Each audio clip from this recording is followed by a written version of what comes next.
the figure by the sundial vertical bar, a Mr. James story, being a complete and faithful account of certain strange and terrifying occurrences at Blackmere rectory in the county of Norfolk, as related in the private papers of the Reverend Dr. Edmund Ashworth, Massachusetts, Fellow of Magdalene College, Cambridge, and sometime chaplain to His Majesty's forces.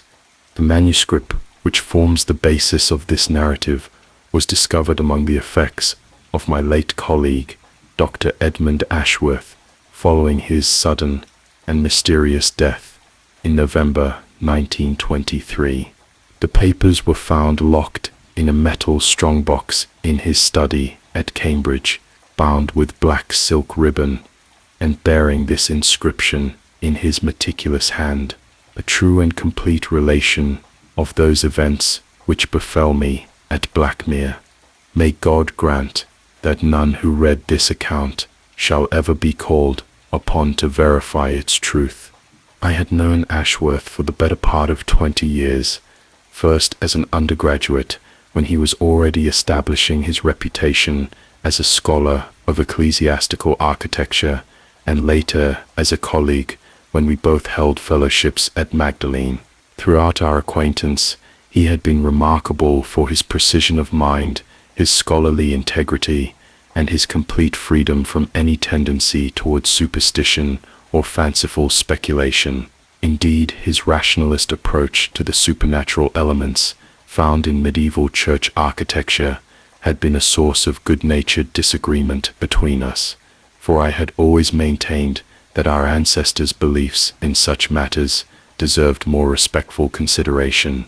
It was therefore with considerable astonishment that I read the account which follows. The Edmund Ashworth revealed in these pages is a man transformed, still scholarly, still precise in his observations, but confronted with experiences that challenged every assumption of his ordered worldview. That he struggled to reconcile these experiences with his rational nature is evident throughout.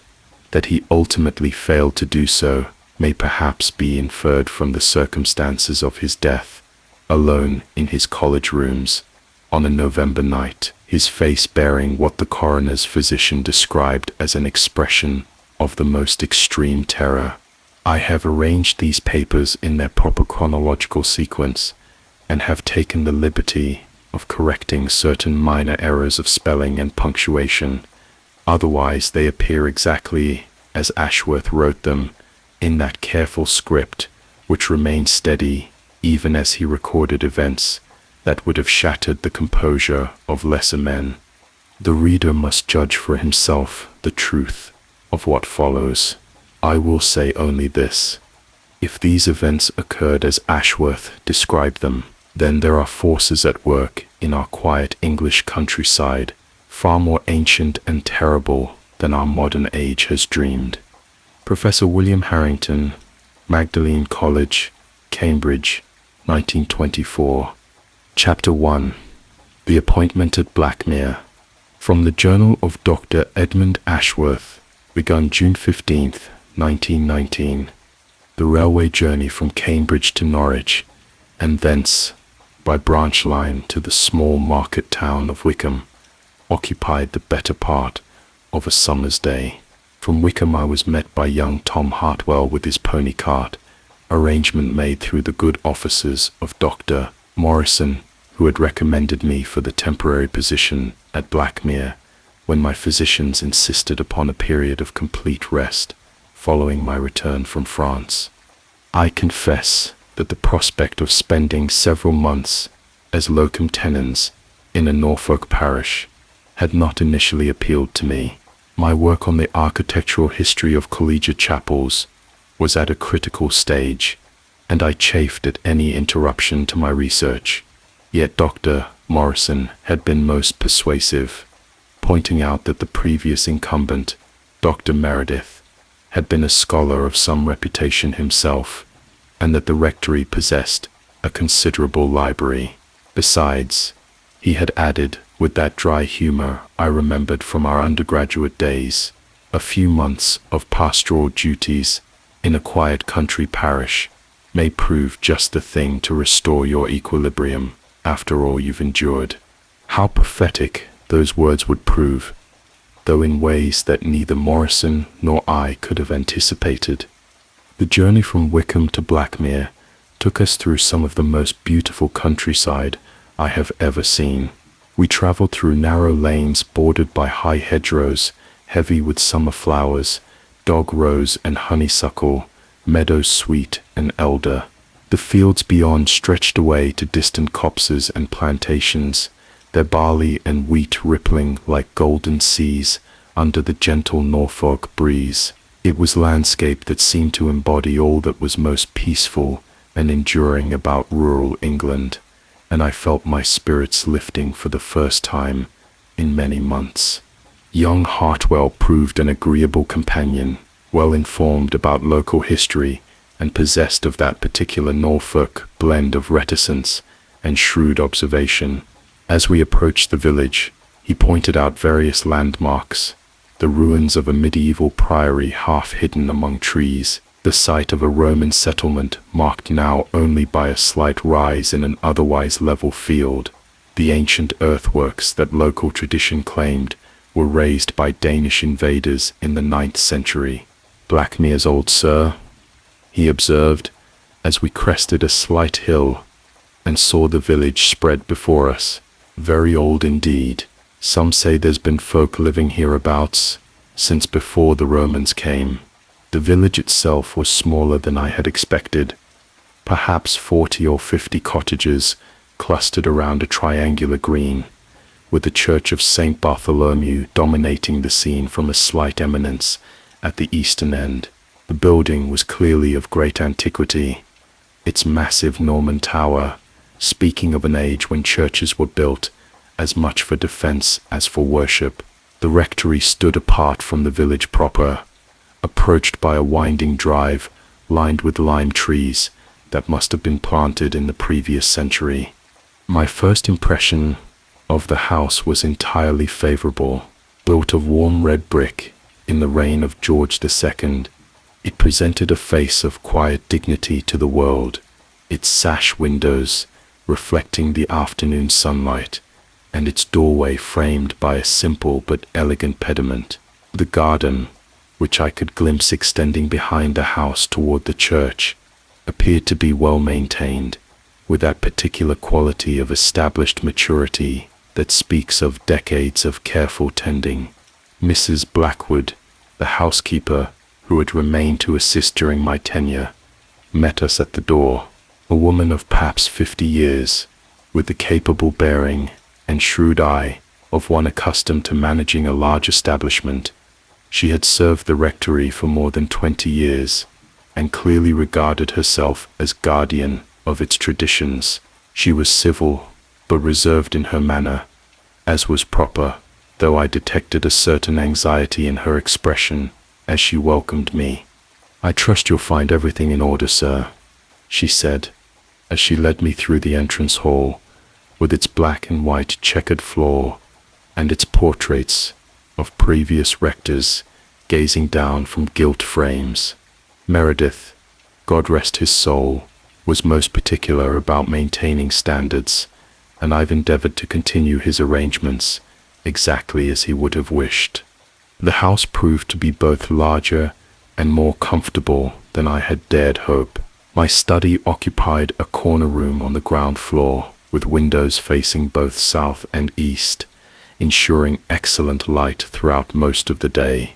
The walls were lined with bookcases reaching from floor to ceiling, and I was delighted to discover that Dr. Meredith's library contained not merely the theological works one might expect, but an excellent collection of historical and antiquarian texts, including several rare volumes on Norfolk church architecture that would be invaluable to my researches. "Dr. Meredith was a great scholar, sir," Mrs. Blackwood observed, noting my interest in the books. "Spent most of his time among his volumes, he did, though toward the end," she paused, as though reluctant to continue. "Toward the end," I prompted gently. Well, sir, he became somewhat peculiar in his habits, took to walking in the garden at all hours, even in the depths of winter, and he had some odd notions about certain parts of the grounds, but there I shouldn't speak ill of the dead. And he was a kind master for all his eccentricities. After Mrs. Blackwood had withdrawn to prepare tea, I spent some time exploring my new quarters. The house was well proportioned and comfortable, with that particular atmosphere of scholarly calm that accumulates in places where learned men have pursued their studies for generations. Meredith had clearly been a man of refined tastes. The furniture was of good quality, though not ostentatious, and the few pictures he had chosen were well-selected examples of landscape painting in the Norwich school. It was while I was examining these pictures that I had my first glimpse of the garden that was to play so central a role in the events that followed. Through the tall windows of the drawing room, I could see extensive grounds stretching away toward the church. Immediately before the house lay a formal garden, with geometric beds edged in box and filled with summer flowers. Beyond this stretched what appeared to be a more naturalistic landscape, with winding gravel paths threading between established trees and shrubs. It was a beautiful prospect, clearly the work of several generations of careful planning and maintenance. Yet, as I stood there admiring the view, I was struck by an odd impression, a sense that something in the garden was not quite as it should be. I could not immediately identify the source of this feeling, but it was definite enough to be troubling. Perhaps it was merely the effect of the late afternoon light, which cast long shadows and created pools of darkness beneath the larger trees. Or perhaps it was some barely perceptible asymmetry in the garden's design, some element that jarred unconsciously with the eye's expectation of harmony. Whatever the cause, I found myself reluctant to venture into the garden that evening, contenting myself instead with unpacking my belongings and familiarizing myself with the house. Mrs.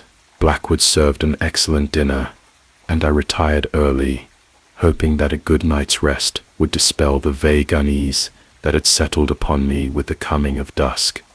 I woke on my first full day at Blackmere to find the weather had turned overcast, with low clouds drifting in from the North Sea, bringing intermittent showers. The change in atmospheric conditions seemed to have transformed the garden entirely.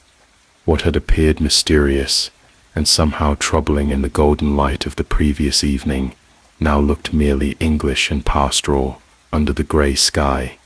After breakfast, I donned my heaviest coat and ventured out to explore the grounds properly.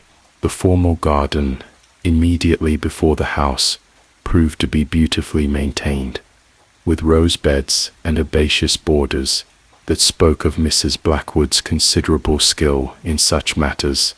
A sundial of modern design occupied the center of this area, its brass gnomon gleaming despite the overcast conditions. From the formal garden, a gravel path led toward the more naturalistic portion of the grounds. Here Dr. Meredith, or his predecessors, had created what amounted to a small landscape park, with carefully placed trees and shrubs framing a series of vistas toward the church and the countryside beyond. The planting was mature and well established. Ancient oaks and beeches provided structure, while more ornamental species, flowering cherries, specimen conifers, and exotic shrubs added color and interest. I was particularly struck by a magnificent cedar of Lebanon that dominated the eastern section of the garden. The tree was clearly of great age, its massive trunk requiring 3 men with outstretched arms to encircle it, and its broad canopy casting a pool of perpetual shade over a considerable area. The ground beneath was carpeted with the cedar's fallen needles, creating a brown carpet that muffled footsteps and lent the spot an almost cathedral-like atmosphere. It was while I stood admiring this impressive specimen, that I noticed something half hidden among its lower branches. Pushing aside the screening boughs, I discovered what appeared to be a stone column of considerable antiquity, much weathered and partially overgrown with ivy and brambles. Curious to examine this, find more closely, I spent several minutes clearing away the vegetation. What emerged was a sundial of far greater age and interest than the modern example in the formal garden. The pedestal, carved from what appeared to be local limestone, stood approximately 4 feet in height and was octagonal in section. Upon its upper surface rested the dial plate itself, fashioned from a darker stone, possibly Purbeck marble, into which the hour lines had been cut with considerable skill. But it was the carving on the pedestal that immediately commanded my attention. Worked into each of the 8 faces was a bas-relief figure, executed in a style that spoke of medieval craftsmanship. The figures were much worn by centuries of weather, but their general character remained clear. They appeared to represent human forms in various attitudes of distress or supplication. Some had their hands raised, as though warding off some approaching threat. Others seemed to be fleeing, while still others appeared to be kneeling in prayer or pleading for mercy. The faces of these carved figures, where they remained sufficiently preserved to be legible, bore expressions of the most extreme terror and anguish. The medieval sculptor had possessed considerable skill in conveying emotion through stone, and the effect was deeply unsettling. I found myself wondering what manner of mind had conceived such a monument, and what purpose it was intended to serve in what should have been the peaceful surroundings of a rectory garden. Beneath the figured panels ran a continuous inscription in Gothic lettering, much of it now too worn to decipher. I could make out fragments here and there, Umbra mortis, and vigilat in tenebris, and what might have been, custodit sepulchrum, the shadow of death, watching in the darkness, guards the tomb. The phrases sent a chill through me, though I could not determine their complete meaning or context. Most puzzling of all was the numen itself. Unlike the straight bronze pointer of a conventional sundial, this was fashioned in the shape of a human figure, a tall, thin man in flowing robes, his arms outstretched and his face turned upward toward the sky. The figure was executed with remarkable skill and attention to detail, despite the green patina of age that now covered the bronze, but there was something profoundly disturbing about the pose. The outstretched arms seemed less a gesture of worship than one of desperate appeal, while the upturned face bore an expression that spoke of terror rather than devotion. Moreover, the numen was clearly not functioning as intended. A true sundial must have its pointer aligned with the axis of the earth, pointing toward the celestial pole, if it is to cast accurate shadows. But this bronze figure pointed in an entirely different direction toward the church, I realized, and more specifically toward the ancient graveyard that surrounded it. I spent the better part of an hour examining this curious monument, making careful notes of its dimensions, and attempting to decipher more of the worn inscription. The rain had begun to fall more steadily, and the droplets drumming on the cedar's broad canopy created an almost hypnotic rhythm. It was only when I heard Mrs. Blackwood calling from the house that luncheon was ready that I realized how long I had been absorbed in my examination. As I made my way back toward the house, I found myself glancing over my shoulder at the sundial. From this distance, screened by the cedar's branches and softened by the gray light, it appeared innocuous enough. Yet I could not shake the feeling that there was something fundamentally wrong about the monument, something that went beyond mere age or weathering to touch upon its essential purpose and meaning. Over luncheon, I attempted to draw Mrs. Blackwood into conversation about the sundial, hoping to learn something of its history. Initially, she seemed reluctant to discuss the matter, confining herself to general observations about Dr. Meredith's interest in the antiquities of the parish. But gradually, perhaps sensing my genuine scholarly curiosity, she began to speak more freely. "That old thing has been nothing but trouble for as long as I can remember," she said, setting down a plate of excellent cold beef and pickles. "Dr. Meredith was forever fussing about it, measuring it, and making drawings, copying down those queer letters that are carved all around the bottom. He spent more time with that old stone than he did preparing his sermons toward the end." "Did he reach any conclusions about its age or purpose?" Mrs. Blackwood sniffed disapprovingly. "Purpose? Well, I can tell you what the village folks say about its purpose, though whether you'll credit such talk is another matter entirely." She paused to pour tea, her expression suggesting internal debate about how much to reveal. Finally, she seemed to reach a decision. "The old people, those that remember their grandparents' tales, they say it's not really a sundial at all. They say it's a grave marker, a memorial stone set up over someone who was buried there in the old days, someone who wasn't fit to lie in consecrated ground." "A suicide, you mean?" "Worse than that, sir. According to the stories, it marks the grave of a man who was executed for witchcraft, Silas Crowe. His name was, though when exactly this was supposed to have happened, nobody can say for certain, the 17th century, most likely, when such things were still taken seriously hereabouts. I must confess that this revelation surprised me considerably. While I was aware that belief in witchcraft had persisted in remote areas well into the Stuart period, I had not expected to find such traditions still alive in a place like Blackmere." "And what was the nature of his supposed crimes?" I asked. "Oh, the usual nonsense. Cursing cattle, blighting crops, consorting with the devil. But according to the stories, Crowe was no ordinary cunning man. They say he was a scholar of sorts, a man who had studied at the universities and learned things that Christian folk were never meant to know.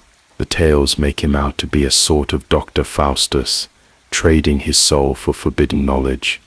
Mrs. Blackwood's voice had dropped to little more than a whisper, and she glanced toward the windows as though fearful of being overheard.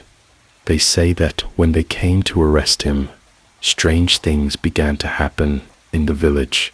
Cattle died without cause, milk curdled in the pail, children woke screaming from nightmares they couldn't describe, and when they finally executed him, burned him at the stake, according to some versions, though others say he was hanged, his last words were a curse upon the place and all who dwelt there."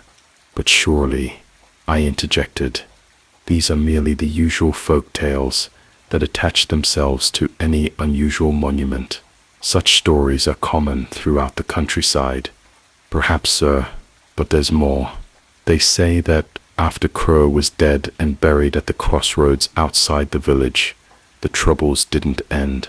People reported seeing a figure walking near his grave at night, a tall, thin man in dark robes, pacing back and forth as though keeping watch. Several who claimed to have encountered this apparition were found dead within days, always with expressions of the most terrible fear on their faces." Mrs. Blackwood paused to sip her tea, her hands trembling slightly. "Eventually, the church authorities decided something had to be done. They couldn't simply ignore what was happening, but neither could they admit publicly that they were dealing with supernatural forces. So they hit upon a compromise. They had Crowe's grave marker moved from the crossroads to the rectory garden, and they disguised it as a sundial by adding the bronze gnomon and altering some of the inscriptions." "And did this stratagem prove effective?" "For a time, perhaps. But Dr. Meredith came to believe that the thing's true nature couldn't be hidden by such simple expedients. He used to say that Silas Crowe was still there, still keeping his vigil, waiting for someone to pay him proper attention. The housekeeper's account, delivered in the matter-of-fact tone she might have used to discuss the week's menus, left me profoundly unsettled, not because I credited the supernatural elements. I was far too rational a man to be swayed by village superstitions, but because it explained the odd feeling of unease I had experienced while examining the monument. If the sundial was indeed a disguised grave marker, then its sinister appearance and disturbing carvings would be perfectly comprehensible. Did Dr. Meredith ever consider having the thing removed entirely? Mrs. Blackwood shook her head emphatically. "Oh no, sir."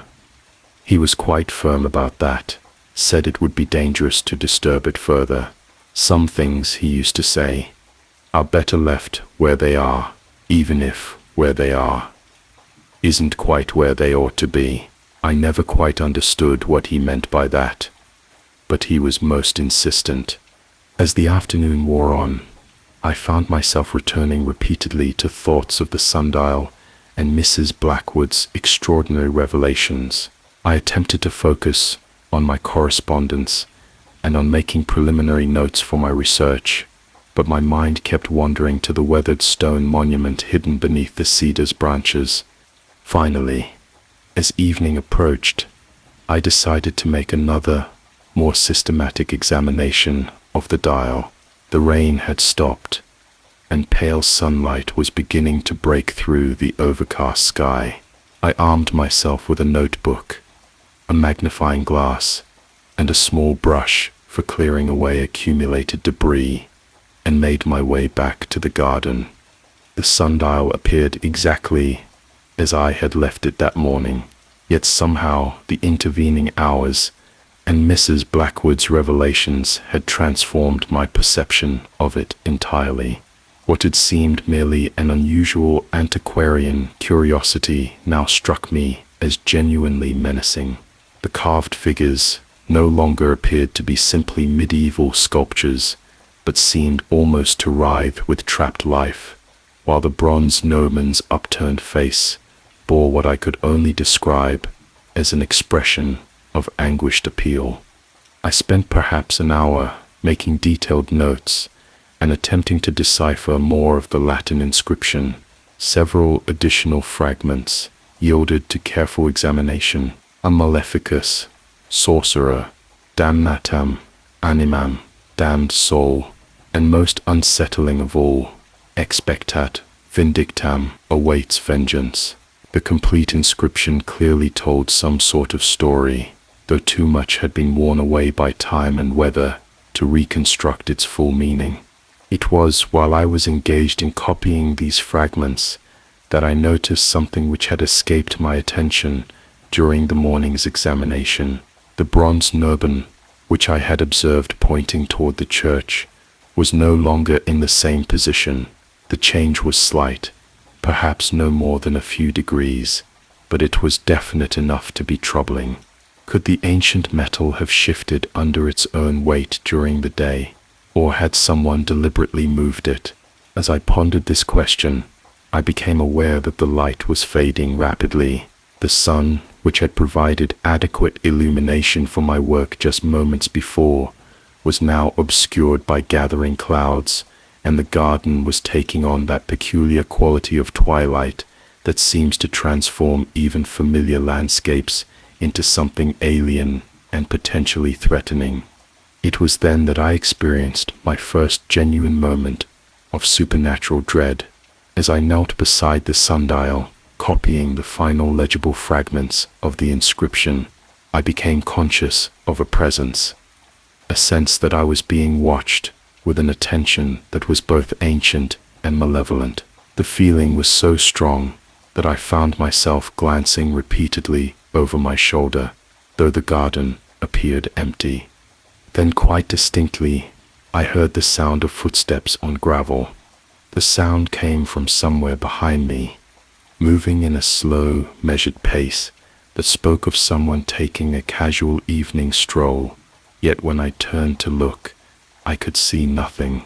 The footsteps continued for perhaps 30 seconds, seeming to circle around my position, then faded into silence.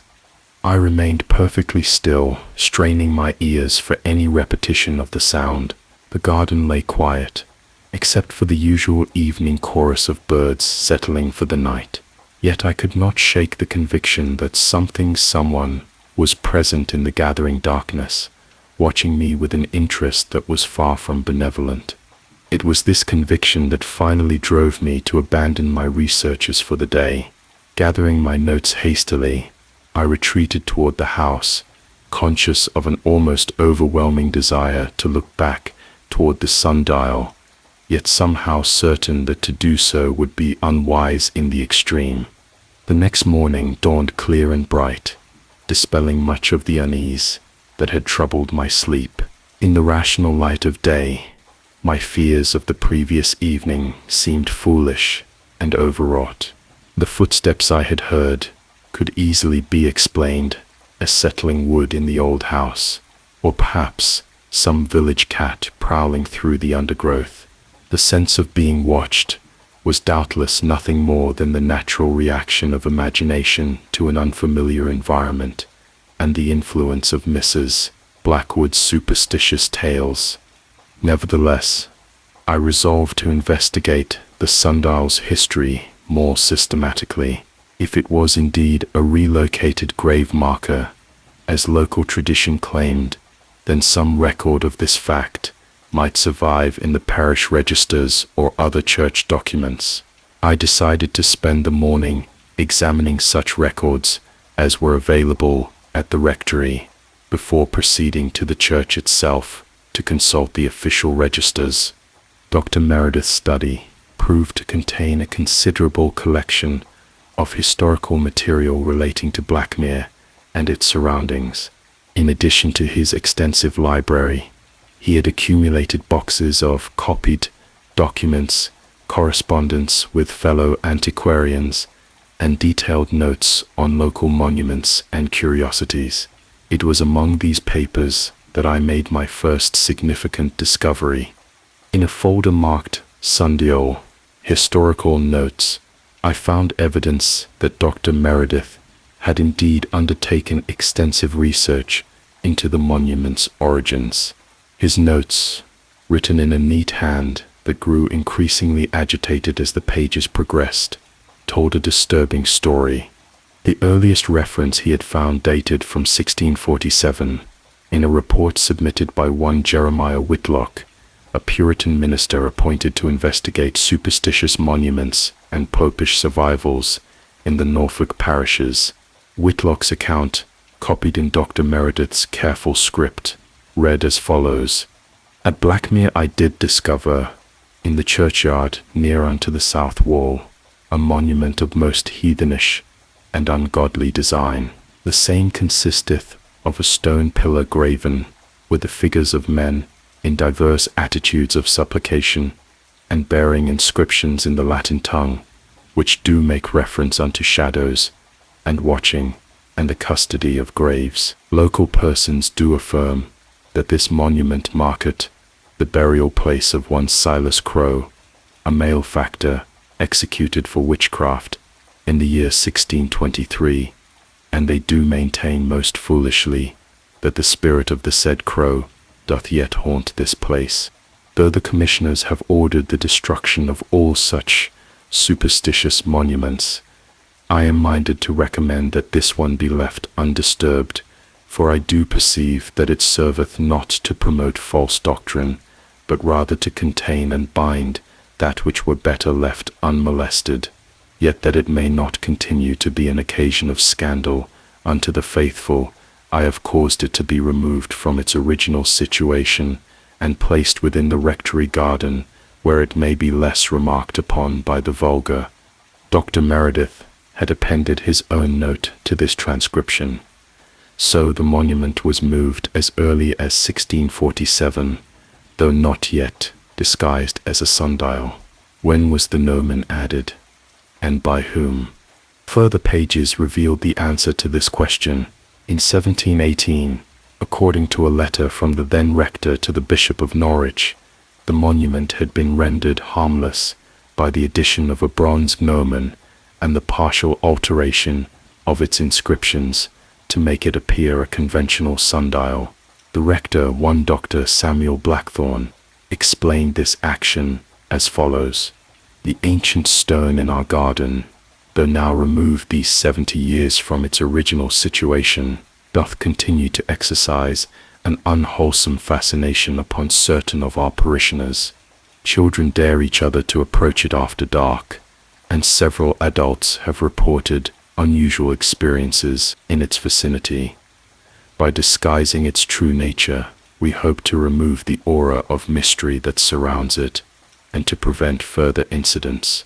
But Dr. Meredith's most disturbing discovery was contained in a series of 19th century documents that detailed a pattern of unexplained deaths associated with the sundial, beginning in 1847 and continuing with irregular frequency until 1901.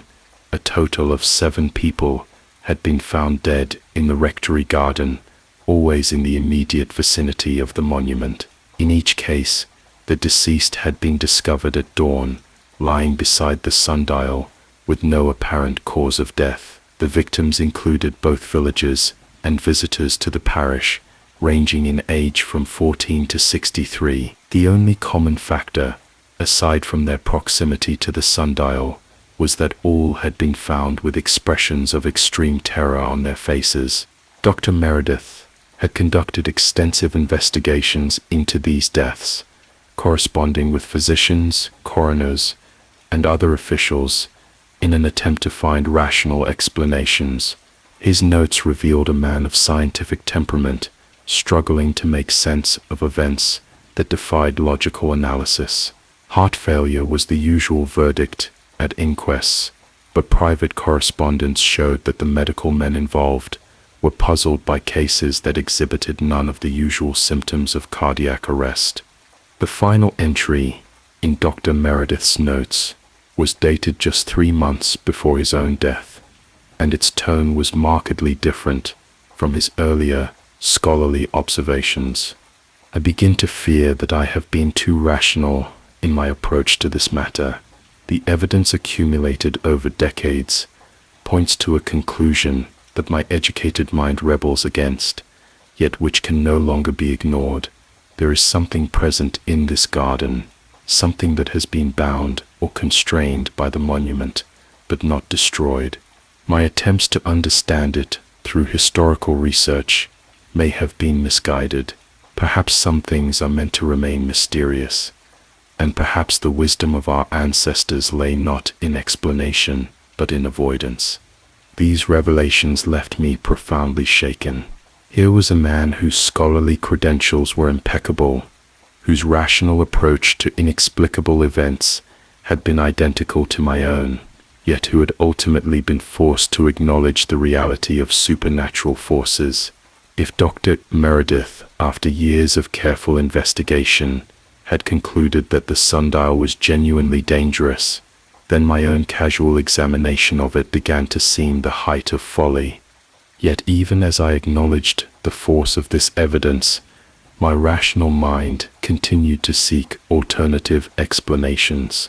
Perhaps the deaths were merely coincidental, the result of heart conditions triggered by the psychological effect of local superstitions. Meredith's own death had been the result of an obsession that had grown unhealthy over time.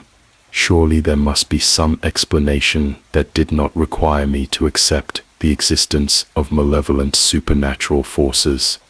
It was while I was thus engaged in internal debate that Mrs. Blackwood knocked at the study door. She entered bearing a tea tray, but I could see from her expression that she was troubled about something. "Begging your pardon, sir," she said, setting down the tray with unusual care, "but I thought you should know. There's been talk in the village about lights in the rectory garden." "Lights? What manner of lights?" "Several of the cottagers have reported seeing strange illumination near the old dial, particularly on moonless nights. Not the steady glow of a lantern, they say, but something that flickers and moves, as though someone were carrying it about. I set down Dr. Meredith's notes, giving Mrs. Blackwood my full attention. Have you observed anything of this nature yourself? She nodded reluctantly. Last night, sir, after you had retired, I was securing the kitchen windows when I noticed what appeared to be a pale light moving among the trees near the cedar. At first I thought it might be poachers, but the light had a queer quality. Greenish it was, and it seemed to pulse like a heartbeat. I watched for several minutes, and, well, sir, I don't mind admitting, it gave me quite a turn. Did you see any human figures associated with this light? That's the curious part, sir. The light seemed to have a shape of its own, tall and narrow, like a person walking upright, but not quite solid, if you understand my meaning. It moved back and forth near the sundial for perhaps 10 minutes, then simply faded away.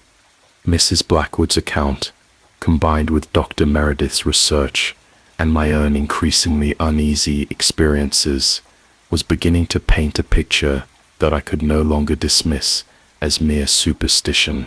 Whatever the nature of the phenomena associated with the sundial, they were clearly not confined to the imagination of ignorant villagers. Educated, rational people were reporting consistent experiences that suggested the presence of something genuinely anomalous in the rectory garden. I spent the remainder of that day in a state of considerable mental turmoil. Every instinct of my scholarly training rebelled against accepting supernatural explanations for the events I was investigating, yet the accumulating evidence seemed to point inexorably toward conclusions that my rational worldview could not accommodate. As evening approached, I found myself torn between curiosity and prudence. Dr. Meredith's fate served as a warning against becoming too deeply involved in the mystery of the sundial, yet my scholarly instincts demanded a more thorough investigation. Finally, I reached a compromise. I would observe the garden from the safety of the house, watching from a window to see if the mysterious lights Mrs. Blackwood had described would manifest themselves. I positioned myself in the drawing room as darkness fell, extinguishing all lamps so that I might have an unobstructed view of the grounds. The night was overcast, with no moon visible, and the garden lay in almost complete darkness. For the first hour, nothing occurred to justify my vigil. Then, shortly after 10 o'clock, I witnessed something that shattered forever my confidence in rational explanations. A faint phosphorescent glow began to emanate from the vicinity of the cedar tree. At first, it was so dim as to be barely perceptible, but gradually it strengthened until I could clearly make out the outline of the sundial. The light had a cold greenish quality that reminded me unpleasantly of the phosphorescence one sometimes sees on decaying wood in damp places. Within this eerie illumination, shapes began to move. At first they were indistinct, more suggestion than substance, but gradually they resolved into recognizable forms. Human figures, tall and gaunt, paced slowly around the sundial in a kind of ritual procession. They appeared to be robed in flowing garments that stirred with their movement, though there was no wind that night to account for such motion. As I watched, transfixed with terror and fascination, one of the figures detached itself from the group and moved toward the house. Even at that distance, I could see that it was taller than the others, its bearing suggesting authority or leadership. This apparition, for I can call it nothing else, approached to within perhaps 20 yards of the drawing room window, close enough for me to discern details that I shall carry with me to my grave. The figure was that of a man of advanced years, his long white hair streaming behind him as he moved. His face was gaunt and aristocratic, with deep-set eyes that seemed to burn with their own inner fire. He was dressed in the long robes of a scholar or magician, and in his right hand he carried what appeared to be a staff or wand topped with some kind of crystal or jewel that pulsed with the same greenish light that suffused the entire scene. For perhaps 30 seconds, this terrible figure stood motionless, its burning gaze fixed upon the house. Then, quite deliberately, it raised its staff and pointed it directly at the window where I stood. The gesture was unmistakably one of recognition and challenge, as though it were acknowledging my presence and daring me to interfere with whatever dark business was transpiring in the garden. The shock of this direct acknowledgement broke the spell that had held me paralyzed. I stumbled backward from the window, my heart pounding with such violence that I feared it might burst. When I gathered sufficient courage to look again, the garden had returned to normal darkness, with no trace of the supernatural manifestation I had witnessed. I remained at the window for another hour, but the mysterious lights did not reappear. Eventually, I retreated to my study, where I attempted to record what I had seen, while the details remained fresh in my memory. But I found that my hands were trembling so violently that I could barely hold a pen, and my initial attempt at description dissolved into illegible scrawl. That night, I slept little and poorly. When I did manage to doze, I was plagued by dreams of the robed figure and its burning eyes, and I woke repeatedly with the conviction that something was moving in the garden below my window. Each time I looked out, however, the grounds appeared normal and peaceful under the faint starlight. The next morning brought little relief from my troubled state of mind. I woke with a splitting headache and a feeling of profound unease that no amount of strong tea seemed able to dispel. Mrs. Blackwood, ever perceptive, noticed my distressed condition and inquired whether I was feeling quite well. "I'm afraid I had rather a disturbed night," I admitted. "Perhaps you were right about those lights in the garden. I believe I may have observed something of the sort myself." Her expression grew grave. "You saw them too then, sir? The figures moving about the old dial?" The fact that she spoke of figures in the plural, without any prompting from me, provided disturbing confirmation of my own observations. "You've seen them before?"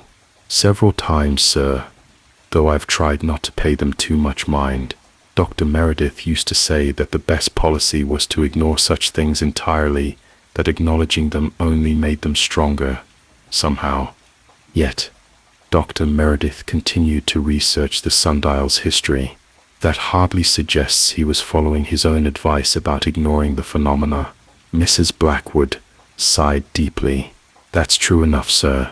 Toward the end, he became quite obsessed with the thing, would spend hours out there, even in the worst weather, making his measurements and copying down those old inscriptions.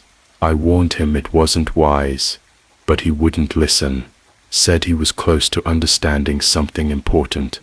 "Did he ever share the nature of this understanding with you?" "Not directly, sir, but I couldn't help overhearing some of his mutterings when he thought he was alone. He seemed to believe that the sundial wasn't just a grave marker, but some kind of, well, prison, a device for keeping something confined that ought never to be released." This revelation struck me with considerable force. If Dr. Meredith's theory was correct, then the supernatural manifestations I had witnessed might not be random hauntings, but evidence of something actively trying to escape its bonds. The thought was deeply disturbing. Did he ever suggest what might happen if this confinement were to fail?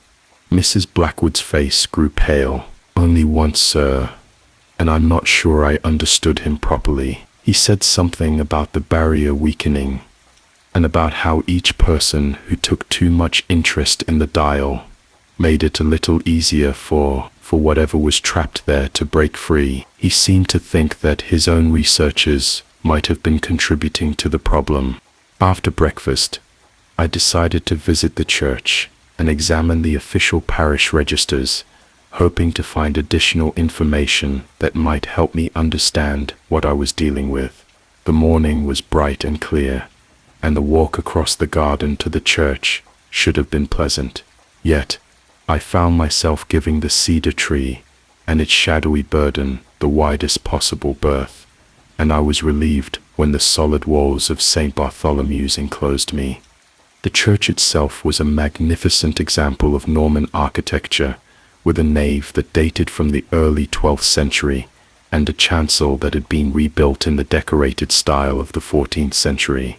The interior was cool and peaceful, filled with that particular quality of sanctified calm that characterizes ancient English churches. I found myself hoping that the sacred nature of the place might provide some protection against whatever forces were at work in the rectory garden. The parish registers were kept in a locked chest in the vestry, and I was fortunate to find the key in Dr. Meredith's effects. The earliest volume dated from 1558, and I began my search there, working forward chronologically in search of references to Silas Crowe and the events surrounding his execution. For several hours, my search proved fruitless. The registers followed the standard format of the period, recording baptisms, marriages, and burials with occasional marginal notes about particularly notable events. But gradually, as I worked through the volumes for the early 17th century, a disturbing picture began to emerge. The first significant entry appeared in the register for 1623, recorded in the hand of the then rector, Dr. William Ashby. Silas Crowe, maleficus, combustus, des pro crimen, sortilegurum, divicesimo tertio mensis, Octobris, corpus, incrus, viarum, sepultum, cum lapide monitoris, ad malum compusendum. My Latin was sufficient to translate this. Silas Crowe, sorcerer, was burned for the crime of witchcraft on the 23rd day of October. The body was buried at the crossroads, with a warning stone to restrain the evil. Subsequent entries told a progressively more disturbing story, beginning in November 1623. Just weeks after Crowe's execution, the register began to record an unusual number of sudden deaths. The victims were all found dead without apparent cause, usually in the early morning hours, and always with what the recorder described as vultus terroris, expressions of terror. Dr. Ashby's initial entries maintained a dispassionate tone appropriate to official records, but as the months passed, his comments became increasingly agitated. December 1, 1623. Thomas Miller, Agricola, Mortius Inventus, Prop Crucem, Virum, Causa, Mortius Incerta, Facies Expressa, Timore, Maximo. January 1624. Iterum mors, inexplicabilis, vidua Norton, inventa est juxta, lapidem, malefici, testimonium, perhibitur de figura ambulante, inter tenebras. March 1624. Terra crescit, inter populum, multi affirment, se vidis umbram, Silas Crowe, prop sepulchrum igus, consulendus est episcopus. The references to a walking figure and to Crowe's shadow being seen near his grave made it clear that the supernatural manifestations had begun almost immediately after the sorcerer's execution. Dr. Ashby's final entry on the subject, dated June 1624, revealed the church authorities' response to these events. Ex concilio Domini Episcopi, lapis monitorius, a crus virum, ad hortum rectory translatus est, ut minus conspicuous sit vulgo, speratur, hoc remedium terras, compessir. By the bishop's counsel, the warning stone has been moved from the crossroads to the rectory garden so that it might be less conspicuous to the common people. It is hoped that this remedy will restrain the terrors. So Mrs. Blackwood's account had been substantially accurate. The monument had indeed been moved in an attempt to reduce its influence over the local population, but the later volumes of the parish register made it clear that this stratagem had not been entirely successful.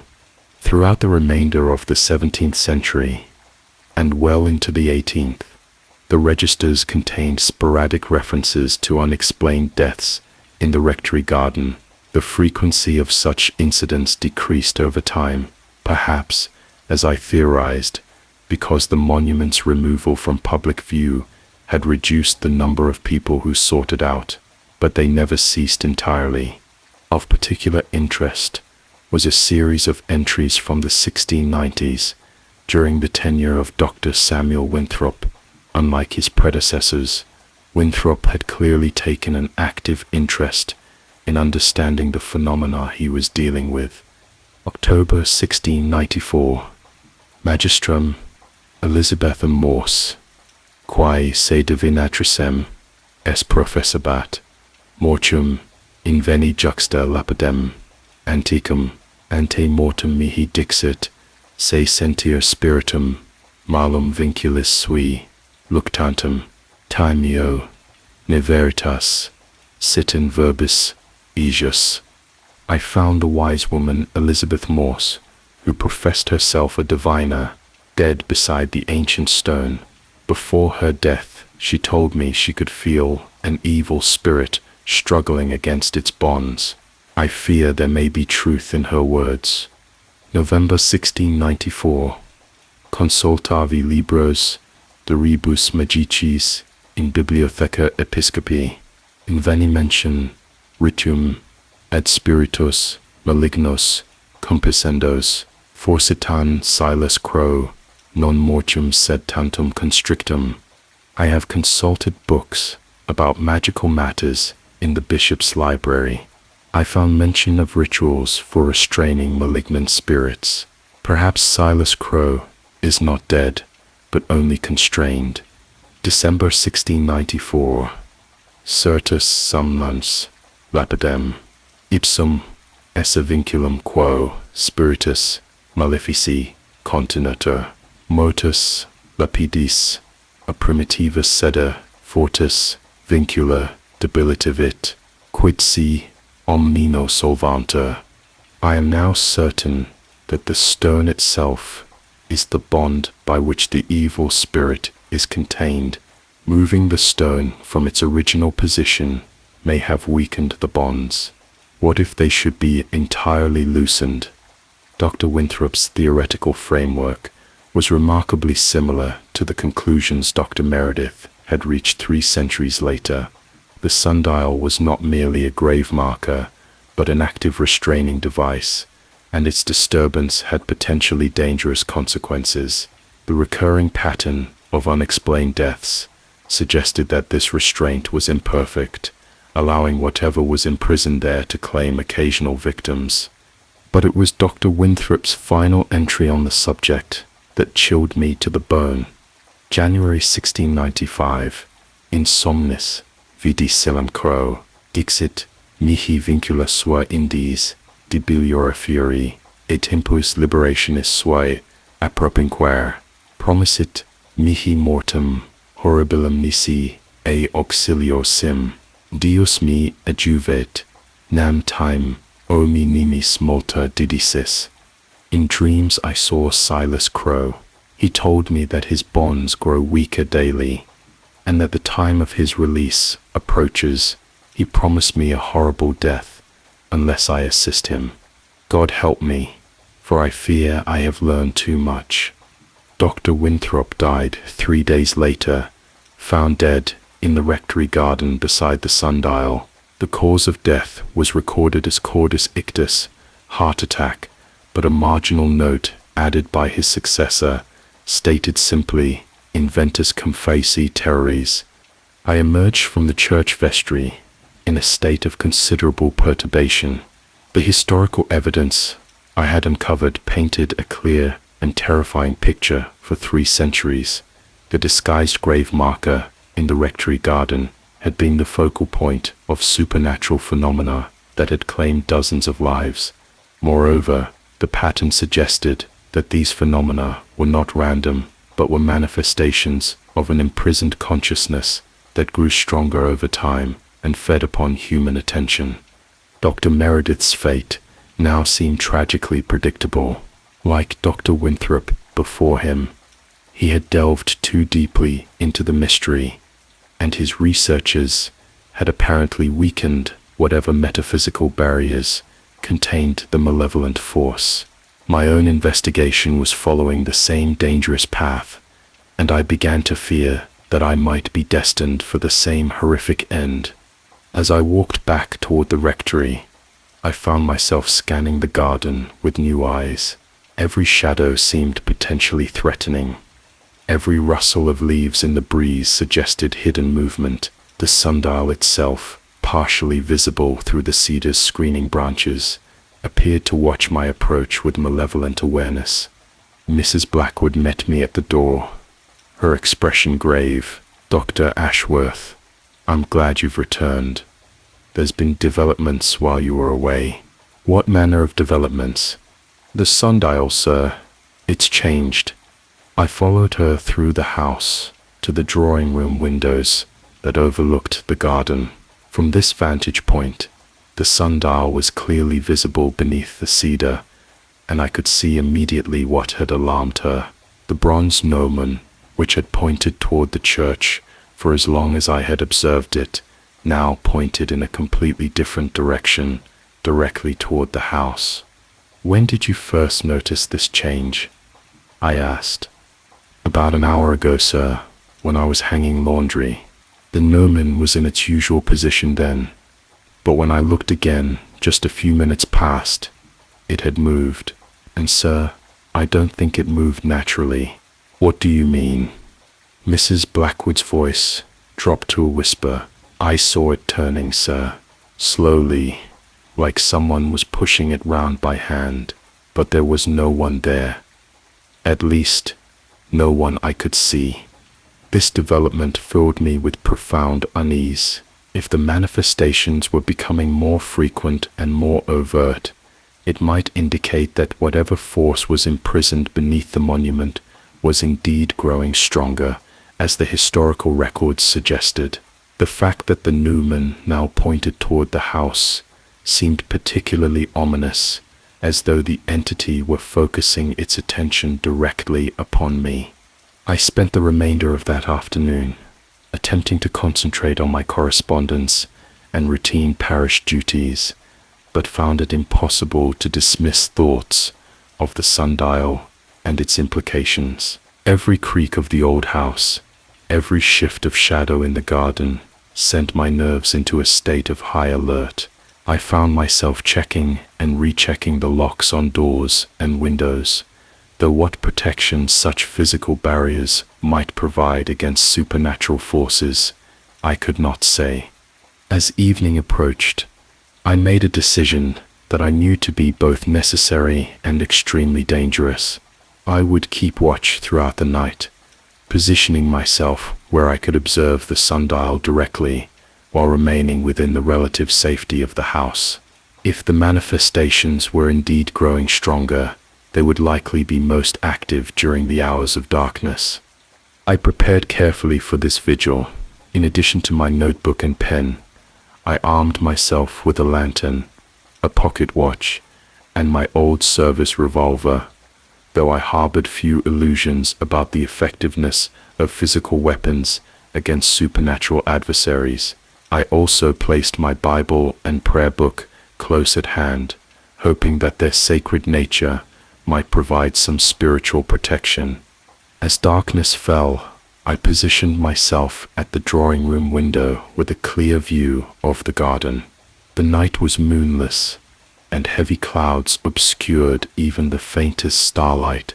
For the first few hours, nothing occurred beyond the ordinary sounds of a country evening.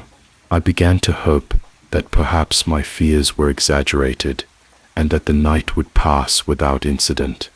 It was approaching midnight when the first signs of supernatural activity began to manifest. The temperature in the drawing room, which had been comfortably warm, suddenly dropped several degrees. My breath began to mist in the air, and frost formed on the inside of the windows, despite the summer season.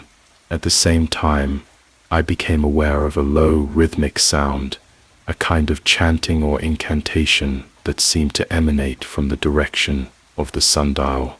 And as I watched, the familiar phosphorescent glow began to emanate from beneath the cedar tree. But tonight, the illumination was far brighter than I had previously observed, casting weird shadows across the entire garden. Within this cold radiance, shapes began to move, not just the robed figures I had seen before, but something far more disturbing. The sundial itself appeared to be changing. The carved figures on its pedestal, which had always seemed frozen in stone, now writhed and twisted as though alive. Their silent screams of terror seemed to echo across the garden, while their upraised hands clawed desperately at the air as though trying to escape their stone prison. But most horrifying of all was the bronze gnomon, the metal figure, which had always pointed rigidly in whatever direction it was aimed, now moved with fluid, lifelike motion. It turned its head from side to side, as though scanning the garden, and its outstretched arms gestured with the imperious authority of a conductor directing an orchestra. As I watched in fascination and terror, the gnomon figure raised both arms toward the house, and began what could only be described as a summoning gesture. The chanting I had been hearing intensified, and the phosphorescent glow pulsed in rhythm with the incantation. Then, materializing within the circle of supernatural light, appeared the figure I had seen before, the tall, gaunt man in scholar's robes, whom I now knew must be Silas Crowe himself. But whereas my previous glimpses had shown him as a somewhat indistinct apparition, tonight he appeared with startling clarity and solidity. I could see every detail of his aristocratic features, every fold of his flowing garments, every gleam of malevolent intelligence in his burning eyes. Crowe stood beside the sundial for several minutes, his gaze fixed upon the house with an intensity that seemed to penetrate stone and glass alike. Then, with deliberate slowness, he began to walk toward the rectory. Each step brought him closer to the house, and with each step his form seemed to become more solid, more real. By the time he had covered half the distance, he appeared as substantial as any living man. The phosphorescent glow followed him, creating a pool of cold radiance that moved across the garden like a spotlight. As he approached the drawing room windows, I could see his face with terrible clarity. It was the visage of a man consumed by centuries of hatred and thwarted ambition. His features were sharp and aquiline, with high cheekbones and a prominent nose that spoke of aristocratic breeding. But it was his eyes that held me transfixed, dark, deep-set orbs that burned with the accumulated malice of 300 years of imprisonment. He stopped perhaps 10 feet from the window where I crouched, and for a long moment we regarded each other across the barrier of glass and faith that separated us. When he spoke, his voice seemed to come from all directions at once, echoing in the very air around me. "Dr. Ashworth, how good of you to take such scholarly interest in my monument. Tell me, have you learned everything you wished to know about my history?" The voice was cultured, educated, with the accent of a gentleman of the early 17th century, but beneath its surface courtesy ran an undercurrent of mockery and menace that made my blood run cold. "I have learned enough," I managed to reply, though my voice came out as little more than a whisper. Crowe smiled, revealing teeth that gleamed white in the phosphorescent glow. "Have you indeed? Then you know what I am, and what I have been prevented from doing these 3 centuries past. You know that learned men, like yourself, have always been drawn to my story, always eager to investigate and understand. And you know what has happened to those who delved too deeply into my affairs. I know that you are dead, and should remain so," I said, attempting to inject some authority into my voice. His laughter was like the sound of winter wind through bare branches. "Dead, my dear doctor, death is merely a transition, a doorway between states of being. I have spent these centuries learning things that the living cannot comprehend, accumulating power that your mortal world has never imagined. The only thing that has prevented me from exercising that power has been the binding spell worked into my monument, a spell that grows weaker with each passing year. Then why do you not simply break free and have done with it? Because, my scholarly friend, the spell cannot be broken from within. It requires the willing participation of someone from your side of the veil, someone who understands its nature and chooses to tamper with it, someone like Dr. Winthrop or Dr. Meredith." Or his eyes glittered with malicious amusement. "Perhaps someone like yourself." The implications of his words struck me like a physical blow. "You mean to say that the very act of investigating your history contributes to your release?" "Precisely. Each time someone studies my monument, measures it, copies its inscriptions, attempts to understand its purpose, they weaken the bonds that hold me. Your predecessor, Dr. Meredith, was particularly helpful in this regard. His decades of research brought me closer to freedom than I had been since my original imprisonment. And now you seek to use me for the same purpose. I seek to complete what others have begun. The binding is now so weak that only the smallest additional effort would be required to break it entirely. A few more nights of observation, perhaps, or some minor physical alteration to the monument itself. I have, as you might say, come to make you an offer." "What manner of offer?" Crowe stepped closer to the window, his face now inches from the glass.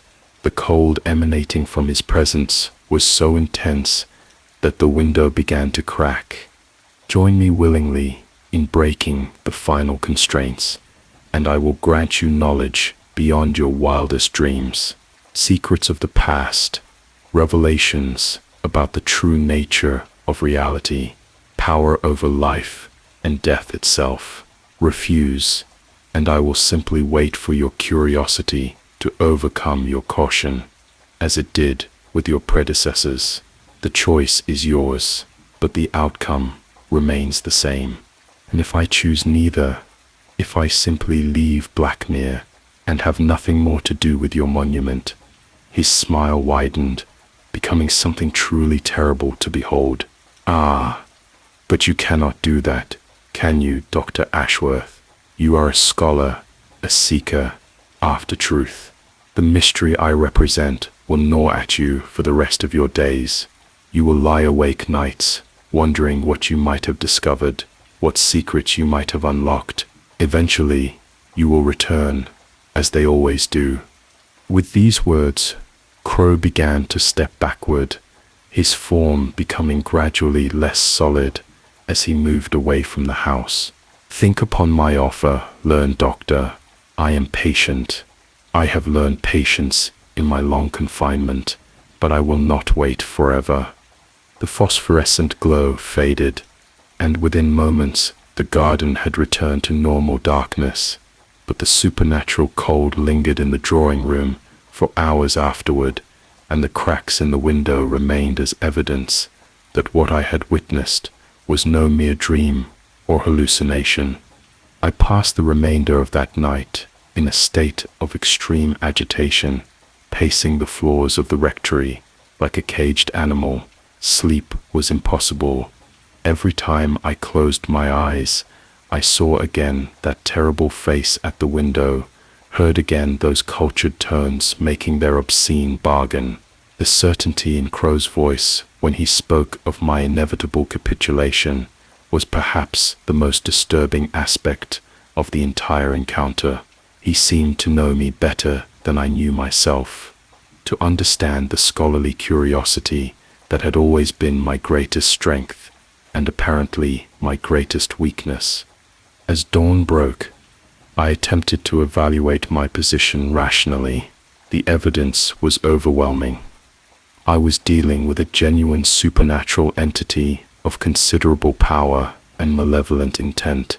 This entity had been partially contained for 3 centuries, but the constraints were weakening, and my own investigations had apparently contributed to this deterioration. Crowe's assertion that each act of study weakened his bonds explained the pattern of deaths I had discovered in the parish records. Scholars and antiquarians, drawn to investigate the monument, only to become unwitting agents of their own destruction. The logical course of action was clear. I should pack my belongings immediately and depart Blackmere, putting as much distance as possible between myself and the Sundial. Let some other scholar take up the mystery. Let some other man bear the burden of confronting an ancient evil. Yet even as I formulated this plan, I knew that Crowe had spoken truly. The mystery would indeed gnaw at me for the rest of my days. How could I simply abandon what might be the most significant supernatural manifestation ever documented? How could I turn my back on phenomena that could revolutionize our understanding of life, death, and the continuation of consciousness beyond the grave? Moreover, there was the question of my responsibility to future victims. If I fled without attempting to find a permanent solution to the problem, others would inevitably be drawn to investigate the Sundial. Dr. Meredith's extensive notes would remain in the rectory library, providing a roadmap for any future scholar who might replace me. Was it not my duty to find some way to strengthen or renew the binding that held Crowe, rather than simply preserving my own safety at the expense of unknown future victims? These thoughts occupied my mind as I sat in the study, mechanically consuming the excellent breakfast Mrs. Blackwood had prepared. She, I noticed, was unusually quiet and seemed reluctant to meet my eyes. Finally, she spoke. "Begging your pardon, sir, but you look as though you've seen a ghost." The unintentional aptness of her observation might have been amusing under other circumstances. In a manner of speaking, Mrs. Blackwood, I believe I have. Her face grew pale. "The figure by the dial, sir. You saw him clearly, more clearly than I would have wished. Tell me, have you ever observed the apparition attempting to communicate with the living?" She nodded reluctantly. Dr. Meredith mentioned something of the sort toward the end, said the thing had begun speaking to him in his dreams, trying to persuade him to make some kind of bargain. It frightened him terribly, more than all the lights and mysterious sounds put together. Did he ever indicate the nature of this bargain? Not directly, sir, but he did mutter something once about knowledge beyond mortal comprehensions, and the final revelation. He seemed torn between terror and temptation, if you understand my meaning. I understood all too well. The promise of forbidden knowledge would be almost irresistible to a man of scholarly temperament. How many of Crowe's victims had been motivated not by fear, but by an overwhelming desire to learn secrets that were denied to ordinary mortals? "Mrs. Blackwood," I said, making a decision that I hoped I would not live to regret, "I need you to understand that the situation here is extremely dangerous. The phenomena we've been witnessing are not mere hauntings, but manifestations of something actively malevolent. I believe you should leave Blackmere immediately before you become further involved." Her response surprised me. Instead of the relief I had expected, she looked almost offended. "Leave, sir. I've been keeping house at this rectory for more than 20 years. I'm not about to abandon my post because of some old ghost." "This is not some old ghost, Mrs. Blackwood. This is something far more dangerous. An entity that has claimed dozens of lives over the centuries and shows every sign of growing stronger.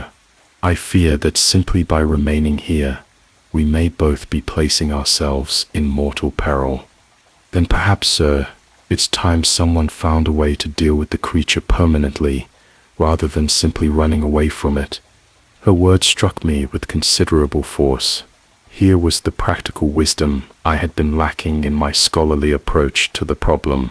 Instead of viewing Crowe as a fascinating subject for academic investigation, perhaps I should be seeking ways to strengthen or renew the binding that held him.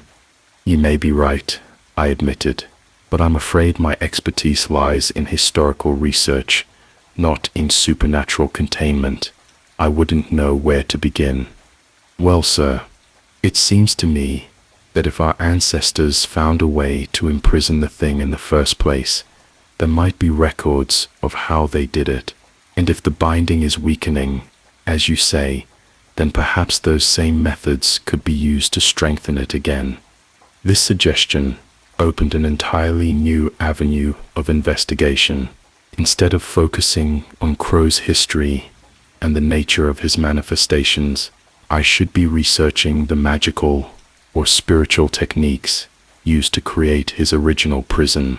Such knowledge might exist in ecclesiastical archives, in collections of medieval grimoires, or in the private papers of the clerics who had dealt with similar cases. I spent that day composing letters to various colleagues and institutions, seeking information about historical methods of supernatural containment. I wrote to the librarians at several cathedral chapters, to professors of medieval history at Oxford and Cambridge, and to the few scholars I knew who had made serious studies of occult phenomena.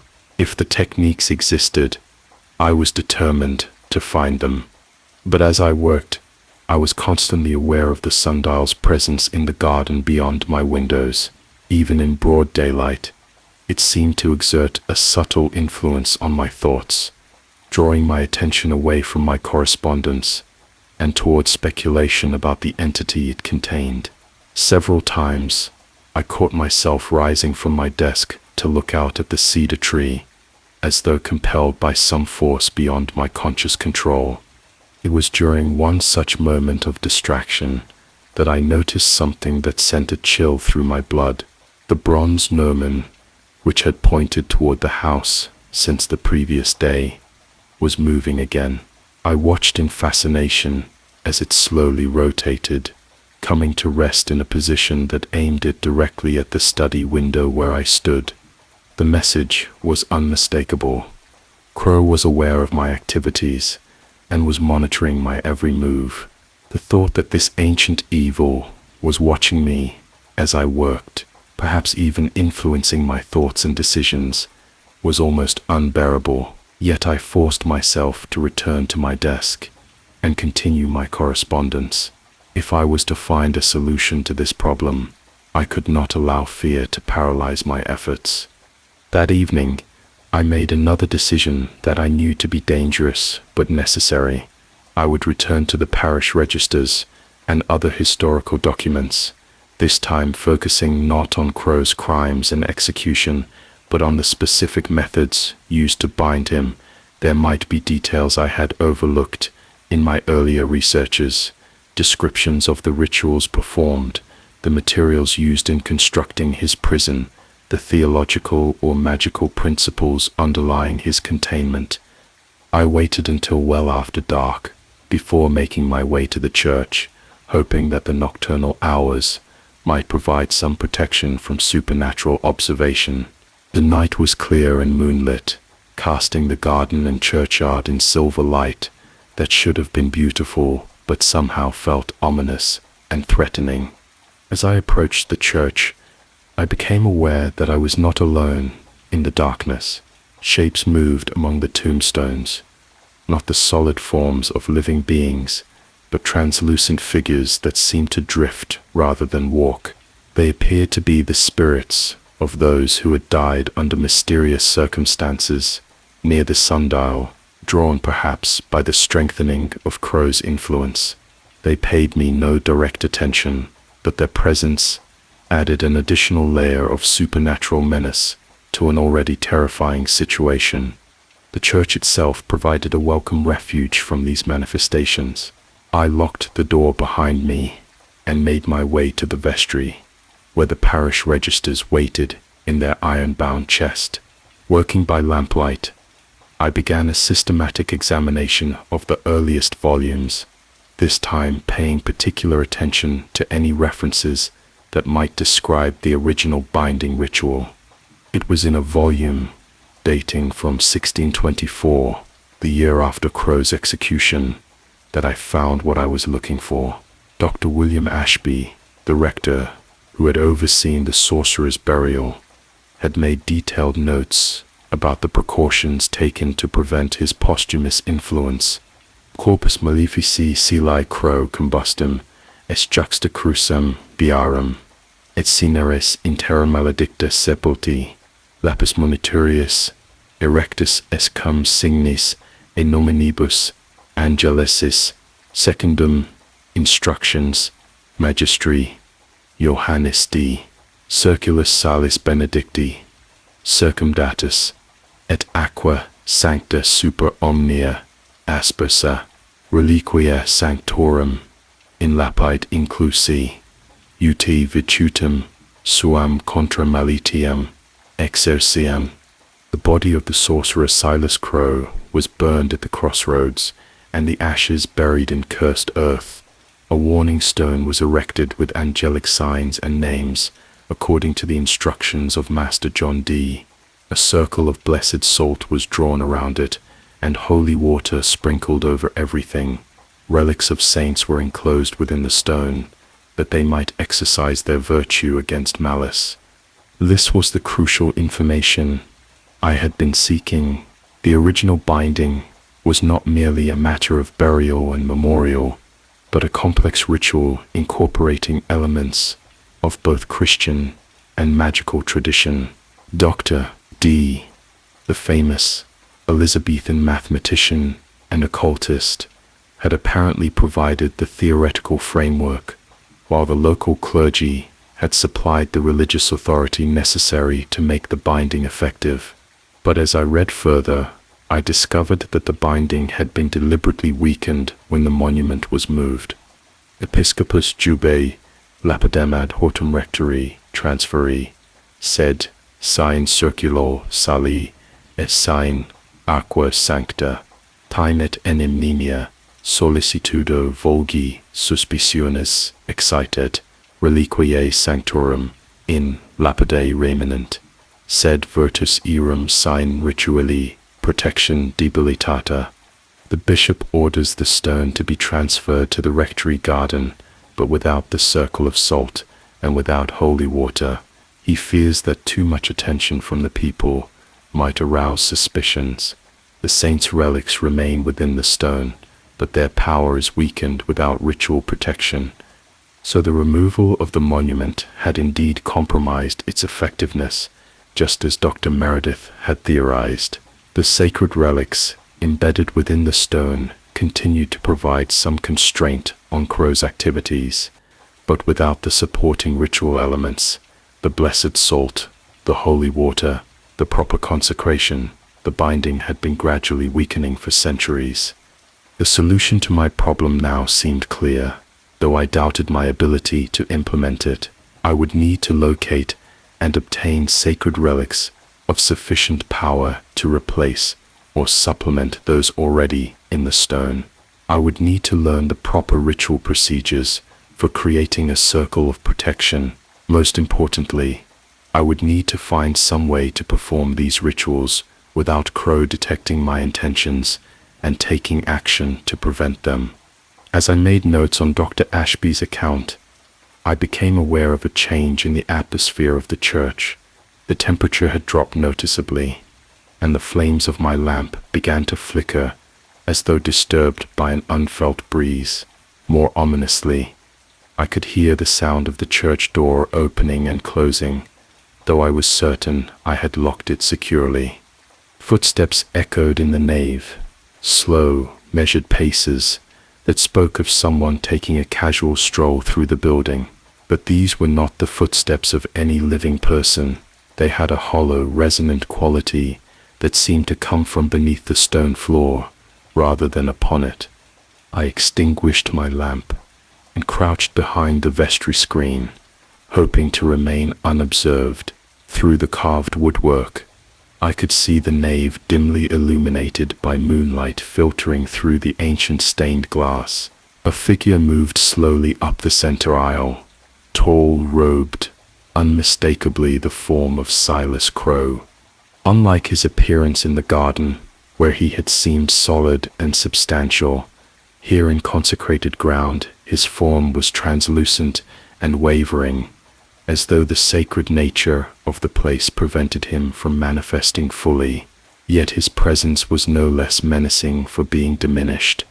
If anything, the struggle between his malevolent will and the church's protective influence created an atmosphere of tension that was almost unbearable. He paused before the altar, his head turning slowly as though searching for something or someone. When his gaze swept across the vestry, I pressed myself deeper into the shadows, terrified that those burning eyes might penetrate my hiding place. Then he spoke, his voice echoing strangely in the vaulted space. "Dr. Ashworth, I know you are here, and I know what you have been reading. Do you truly believe that the feeble rituals of a bygone age can restore what has been so thoroughly weakened? The binding that holds me was the work of desperate men wielding half-understood principles. Time and neglect have eroded its power, and nothing you can do will restore its original strength." I remained silent, scarcely daring to breathe, but Crowe continued as though I had responded. "Yet I admire your scholarly thoroughness. Dr. Ashby's account is quite accurate, though incomplete. He failed to record the most crucial element of the original binding, the willing sacrifice that powered it. Did you truly believe that a few blessed trinkets and some spoken Latin could contain a soul such as mine?" "No, dear doctor. The binding required blood, freely given by one who understood the consequences." The implications of his words struck me like a physical blow. The original binding had required a human sacrifice, someone who had willingly given their life to power the containment spell. No wonder the later attempts to maintain the binding had proven ineffective.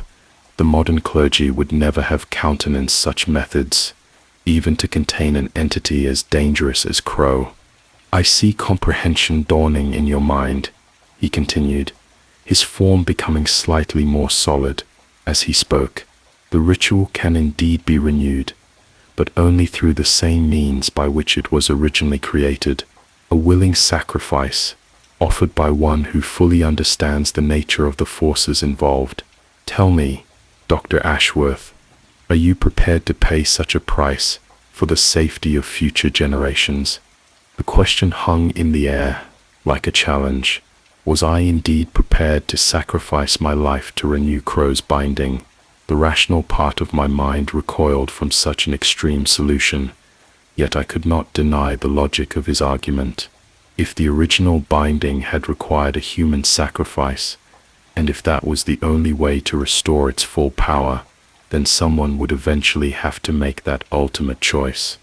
"I thought not," Crowe said, apparently interpreting my silence as refusal. "You are like all the others, full of noble intentions, but unwilling to pay the true cost of heroism. Very well, I shall wait a little longer for you to reach the inevitable conclusion. But Know this: every day that passes without action on your part brings me closer to complete freedom. When that day comes, the destruction I will wreak upon this world will make the Salem trials seem like a children's game." With these words, his form began to fade, becoming increasingly translucent until it vanished entirely. The temperature in the church returned to normal, and the oppressive atmosphere lifted somewhat, but the memory of his words continued to reverberate in my mind as I gathered up my notes and prepared to return to the rectory. The walk back through the moonlit garden seemed to take an eternity. Every shadow might conceal a watching presence. Every rustle of leaves in the breeze might herald the approach of supernatural enemies. When I finally reached the safety of the rectory, I locked and barred every door and window, though I harbored no illusions about the effectiveness of such physical barriers against the forces I was confronting. The next several days passed in a blur of feverish research and mounting anxiety. Replies to my letters began arriving, and while most of my correspondence could offer little concrete assistance, a few provided information that proved invaluable to my investigations. Professor Blackwood of Oxford, no relation to my housekeeper, despite the surname, had made extensive studies of medieval demonology and wrote, "Your description of the Blackmere monument corresponds precisely to what the medieval texts call a vinculum mortis, a binding of death." Such constructs were extremely rare, as they required not only extensive theological knowledge, but the cooperation of both ecclesiastical and secular authorities. The few documented cases suggest that they were used only in circumstances of extreme peril, when conventional exorcism had proven insufficient.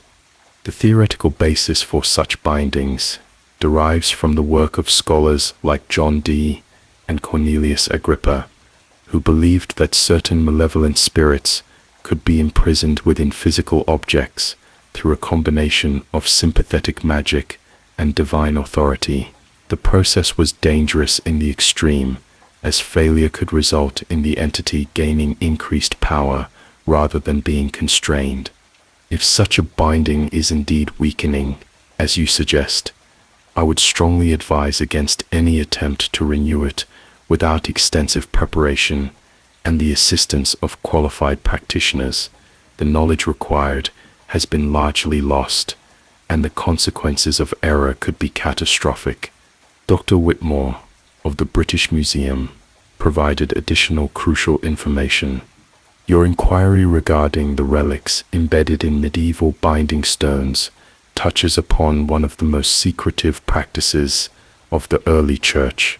According to my research, such relics were typically bone fragments from saints who had demonstrated particular power against demonic forces during their lifetimes. Saint Michael's warriors, they were sometimes called, martyrs who had died fighting supernatural evil. The most powerful of these relics were said to maintain their protective virtues indefinitely, but only if properly consecrated and regularly renewed through appropriate rituals. Neglect or improper handling could cause their power to wane over time, eventually leaving the binding vulnerable to dissolution. I have located references to a collection of such relics held at Glastonbury Abbey until the dissolution. Many of these items were subsequently dispersed to private collectors or hidden away in smaller religious institutions. If you require specific relics for your research, I might be able to suggest potential sources. Most intriguing of all was a letter from Father McKenna, an Irish priest who had made a specialty of investigating supernatural phenomena. Your account of the Blackmere manifestations bears striking similarities to cases I have encountered in remote areas of Ireland and Scotland. The Celtic Church preserved certain knowledge about supernatural containment that was lost elsewhere, and I have had occasion to employ some of these techniques in recent years. The key principle underlying all effective bindings is the willing sacrifice of spiritual energy by the practitioner. This need not involve physical death, as some sources suggest, but does require the surrender of some essential aspect of the self, typically years of life, or specific abilities, or cherished memories. The greater the evil being constrained, the greater the sacrifice required. If you are indeed dealing with an entity of the power you describe, I would be willing to travel to Blackmere to assist you. Such cases are rare enough that they merit the attention of those with relevant experience, and I have reason to believe that the knowledge preserved in Ireland might prove applicable to your situation. Father McKenna's offer of assistance provided the first ray of hope I had experienced since arriving at Blackmere. If there were indeed alternative methods of binding that did not require human sacrifice, then a solution to my predicament might be possible. I immediately wrote back, accepting his offer and providing detailed directions to the rectory. But even as I made these arrangements, I was uncomfortably aware that Crowe was monitoring my activities with increasing attention. The bronze gnomon had taken to moving several times each day, always positioning itself to point directly at whatever room I currently occupied. More disturbing still, I had begun to hear his voice during daylight hours, not the dramatic pronouncements he had made during our direct encounters, but subtle whispers that seemed to emanate from the very walls of the house. These whispers were perhaps more dangerous than his overt threats, for they played upon my scholarly pride and curiosity in ways that were difficult to resist. He would murmur tantalizing fragments of historical information, details about the true cause of the Black Death, the location of lost libraries, the secret knowledge possessed by the Templars, always breaking off just as my interest reached its peak. Such a waste, he would sigh, his voice barely audible above the ordinary sounds of the house. All that learning locked away in an old man's memories, when it could be shared with one who would truly appreciate its value. Think of what you could accomplish, Dr. Ashworth, with access to 8 centuries of accumulated wisdom. Think of the books you could write, the reputation you could establish. I found myself listening, despite my better judgment, hanging on every word, even as I recognized the danger of such attention. Mrs. Blackwood noticed my distraction and attempted to engage me in conversation during meals, but I fear I was poor company, my mind constantly drawn to speculation about the knowledge Crowe claimed to possess. It was on the 3rd day, after sending my letter to Father McKenna, that the supernatural manifestations took a new and more alarming turn. I was working in the study, attempting to correlate the information I had received from my various correspondents, when I became aware of a commotion in the garden. Looking out the window, I saw Mrs. Blackwood standing near the formal garden, apparently engaged in animated conversation with someone I could not see. Concerned for her safety, I hurried outside to investigate. As I approached, I could hear her side of what was clearly a dialogue. "No, I won't do any such thing. Dr. Ashworth is a good man, and I won't be party to harming him. I don't care what you promise me. Some things are more important than money. Get away from me, you horrible creature." But there was no one visible in the garden except Mrs. Blackwood herself. She appeared to be addressing empty air, though her responses clearly indicated that she was hearing and seeing something that remained invisible to me. "Mrs. Blackwood," I called out as I approached, "are you quite all right?" She turned toward me, her face pale and strained. "Oh, Dr. Ashworth, thank goodness you're here. That dreadful man has been trying to convince me to do something terrible." "What man?" "I don't see anyone." "The one from the Sundial, sir. The one in the old-fashioned clothes." He appeared right there in front of me, bold as brass in broad daylight, and began making the most awful suggestions. This development alarmed me considerably. If Crowe was now able to manifest visibly to others during daylight hours, his power had increased dramatically since my arrival. Moreover, his apparent attempt to suborn Mrs. Blackwood suggested a new strategy. If he could not convince me to assist him directly, he might seek to accomplish his goals through intermediaries. What manner of suggestions did he make? I asked. Mrs. Blackwood's expression grew troubled. He wanted me to alter the sundial somehow. Said it would be just a small thing, loosening some of the stones at the base, or chipping away a bit of the carving. He promised me all manner of rewards if I would help him, and threatened terrible consequences if I refused. I trust you told him exactly what you thought of such proposals. I did indeed, sir, but he seemed quite confident that I would change my mind eventually. Said that people always came round to his way of thinking, given sufficient encouragement. The implications of this encounter were deeply troubling. If Crowe could appear to others and attempt to manipulate them, then no one at Blackmere was safe from his influence. Moreover, his focus on physically altering the sundial suggested that some crucial element of his binding was vulnerable to damage, perhaps the relics embedded within the stone, or some aspect of the original consecration that could be disrupted through vandalism. Mrs. Blackwood, I said, making a decision that I hoped would protect her from further supernatural harassment. I want you to pack your belongings immediately. You're going to visit your sister in Norwich until this matter is resolved. But sir, I can't leave you here alone with that thing. You can, and you will.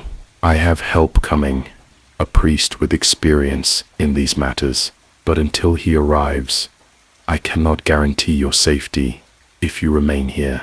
Please, for both our sakes, do as I ask.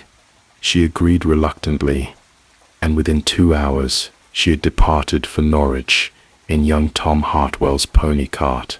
I watched them disappear down the lime tree avenue with mixed feelings, relief that she was out of danger, but also a growing sense of isolation, as I realized I was now entirely alone with whatever forces were gathering around the sundial. That evening, as if responding to Mrs. Blackwood's departure, the supernatural activity intensified dramatically. The manifestations began before sunset, with the familiar phosphorescent glow appearing around the sundial even while daylight remained. But this time the glow was accompanied by sounds that I had not heard before, a rhythmic chanting in what sounded like multiple voices, all speaking in unison. As darkness fell, the chanting grew louder and more complex, developing into what could only be described as a full ritual. Through the drawing room windows, I could see robed figures moving in procession around the sundial, their forms more solid and distinct than I had ever observed them. They carried what appeared to be ceremonial implements, staffs topped with glowing crystals, censers that emitted streams of colored smoke, books bound in what might have been human skin. At the center of this gathering stood Crowe himself, his arms raised toward the night sky as he conducted the supernatural orchestra. His voice rose above the others, intoning words in a language that was neither Latin nor any modern tongue, but something far older and more primal. As the ritual progressed, I became aware of changes in the physical environment around the sundial. The very air seemed to shimmer and warp, as though reality itself was becoming unstable in the presence of such concentrated malevolent force. The bronze gnomon began to glow with its own inner fire, and the carved figures on the stone pedestal writhed with increasing violence, as though fighting desperately to break free from their stone prison. Then, just as the ritual seemed to be reaching its climax, the entire scene vanished. The glow faded, the chanting stopped, and the garden returned to its normal nighttime appearance. But I knew that this sudden cessation was not a sign of failure. It was an indication that Crowe had accomplished whatever he had set out to do. My suspicions were confirmed the next morning, when I ventured into the garden to examine the sundial.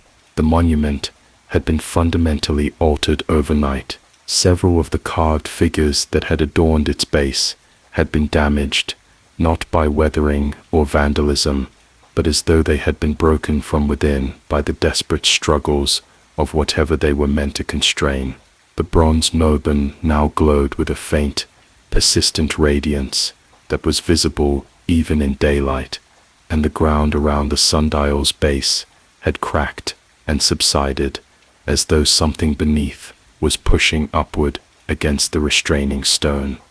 Most alarming of all, I could now sense Crowe's presence even when he was not visibly manifested. He was there in the garden, watching, waiting, growing stronger with each passing hour.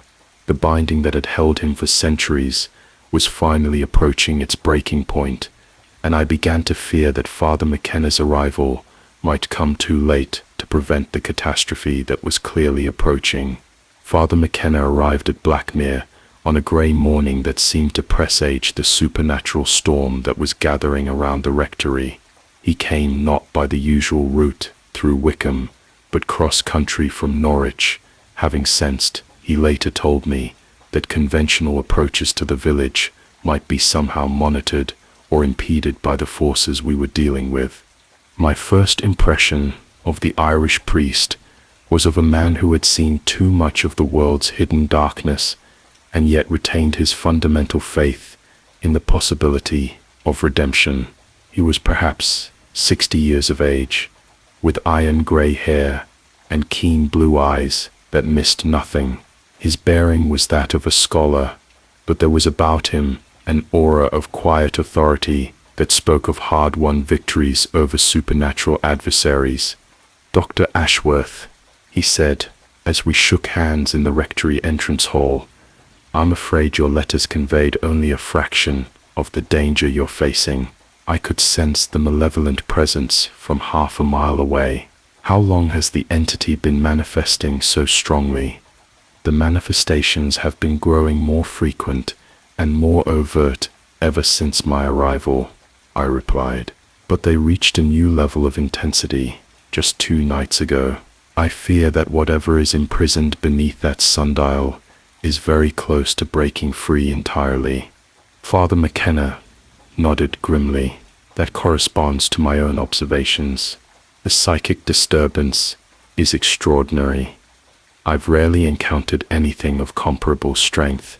Show me this monument of yours, and we'll see what we're dealing with. I led him through the house to the drawing room windows that provided the best view of the sundial. Even from this distance, the priest's reaction was immediate and telling. He stopped short as his gaze fell upon the cedar tree and its shadowy burden, his hand moving instinctively to the crucifix he wore beneath his clerical collar. "Mother of God," he breathed, "that's not just a binding, it's a prison, and the walls are crumbling fast. Can you see anything specific that I might have missed?" I asked. "The entire structure is compromised," he replied, his trained eye taking in details that had escaped my notice. "Look at the base of the pedestal. Do you see how the stone itself is beginning to crack? Those aren't random stress fractures. They follow the lines of the original protective inscriptions, as though something is systematically breaking down the containment spell from within." As he spoke, I could indeed see what he meant. The limestone pedestal showed hairline cracks that formed an intricate pattern around its circumference, and these cracks seemed to be widening even as we watched. "How long do you estimate we have before the binding fails completely?" I asked. Father McKenna's expression was grim. "Days at most, possibly hours.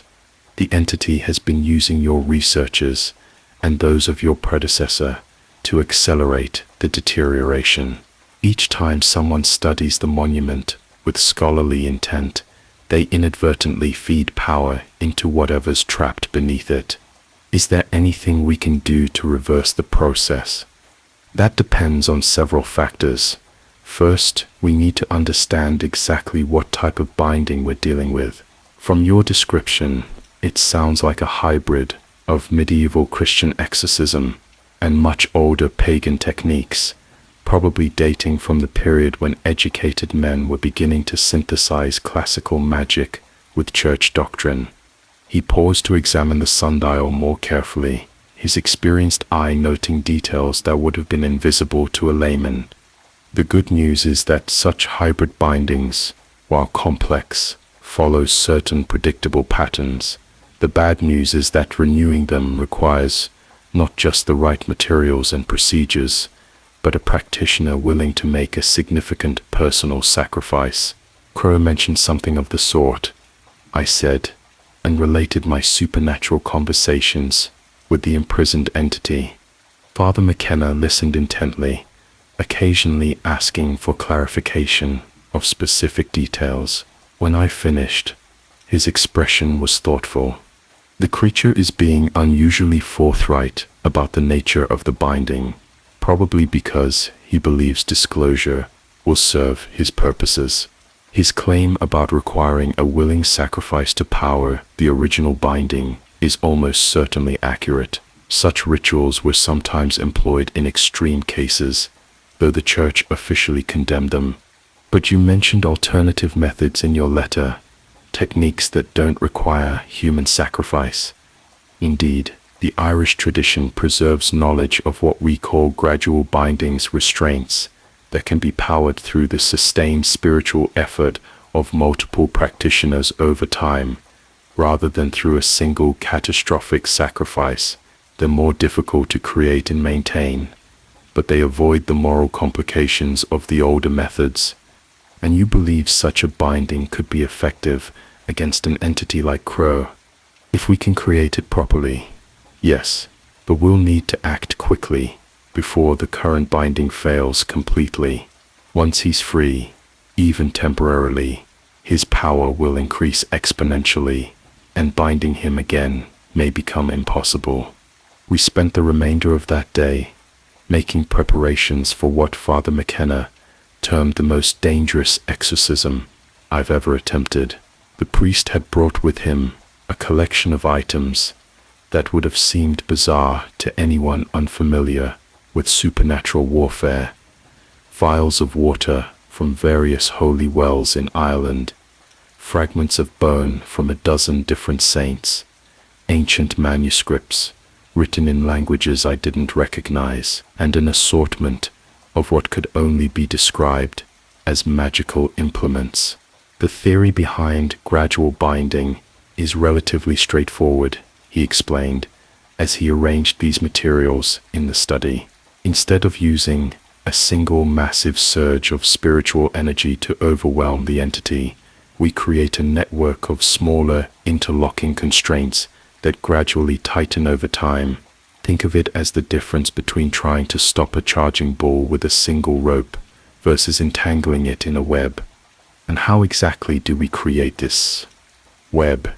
Through a combination of prayer, ritual, and what the old texts call sympathetic resonance.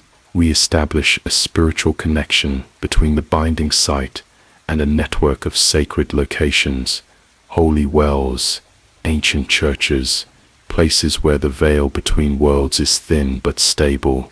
Then we use that network to channel protective energy directly into the containment structure. The complexity of the procedure was daunting, but I could see the theoretical elegance of the approach. Instead of relying on a single point of spiritual force, we would be creating a distributed system that could draw power from multiple sources. What will be required of me during this process? I asked. Father McKenna's expression grew serious, more than you might prefer, but less than the original binding demanded. You'll need to serve as the primary focus for the ritual, the human anchor that connects the entity to the new binding. This will require you to establish direct psychic contact with Crowe, which is dangerous in the extreme. What manner of danger? The entity will attempt to possess you, corrupt you, or simply drive you mad. Your only protection will be your faith in God, in the righteousness of your cause, and in the power of the forces we'll be invoking to assist you. If your resolve wavers for even a moment, the results could be catastrophic. As evening approached, we made our final preparations. Father McKenna had identified 7 locations within a 10-mile radius of Blackmere, where the spiritual conditions were conducive to our purposes: ancient churches, holy wells, stone circles that predated Christianity but had been consecrated to peaceful purposes. During the night, he would visit each of these sites in turn, establishing the network connections that would power our binding. Meanwhile, I would remain at the rectory, maintaining a vigil over the sundial and preventing Crowe from interfering with the ritual preparations. This seemed like the easier task, but Father McKenna's warnings suggested otherwise. "He'll throw everything he has at you tonight," the priest said as he prepared to depart. "Temptations, threats, illusions designed to break your concentration or lure you away from your post. Remember, no matter what you see or hear, you must not approach the sundial directly until I return. The slightest physical contact with the monument could disrupt the entire process. And if something goes wrong, if Crowe breaks free before you can complete the network..." Father McKenna's expression was grim. "Then we'll face the consequences together. But I have faith that God did not bring us together at this moment only to see us fail. Keep that thought foremost in your mind during the dark hours ahead."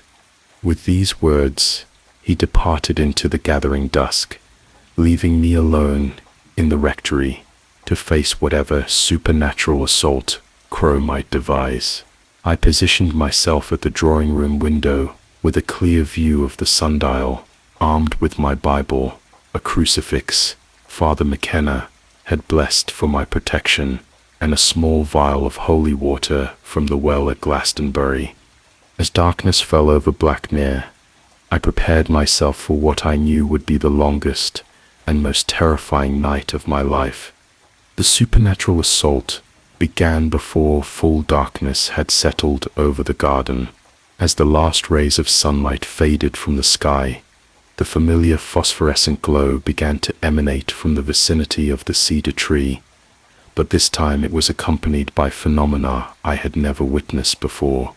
The very air around the sundial began to shimmer and distort, as though reality itself was becoming unstable. Within this distortion, images formed and dissolved with nightmarish rapidity, scenes from Crowe's life and death, visions of the havoc he intended to wreak upon the world, glimpses of other times and places where similar entities had broken free of their constraints. "Do you see, Dr. Ashworth?" Crowe's voice seemed to come from all directions at once, filling the drawing room, despite the closed windows. "Do you see what your meddling priest hopes to accomplish? He seeks to bind me more tightly than ever before, to lock away knowledge that could revolutionize human understanding of life and death." The images in the garden shifted, showing me scenes of remarkable beauty, ancient libraries filled with scrolls containing the wisdom of lost civilizations, laboratories where alchemists had unlocked the secrets of transmutation, scholars whose discoveries had been suppressed by fearful authorities. "All of this could be yours," Crowe continued, his voice taking on a tone of infinite reasonableness. "Not just the knowledge itself, but the power to use it wisely. Think of the good you could accomplish, the suffering you could alleviate, the mysteries you could solve, and all I ask in return is that you walk into the garden and place your hand upon my monument. One simple gesture, and centuries of accumulated wisdom will be at your disposal." The temptation was almost overwhelming.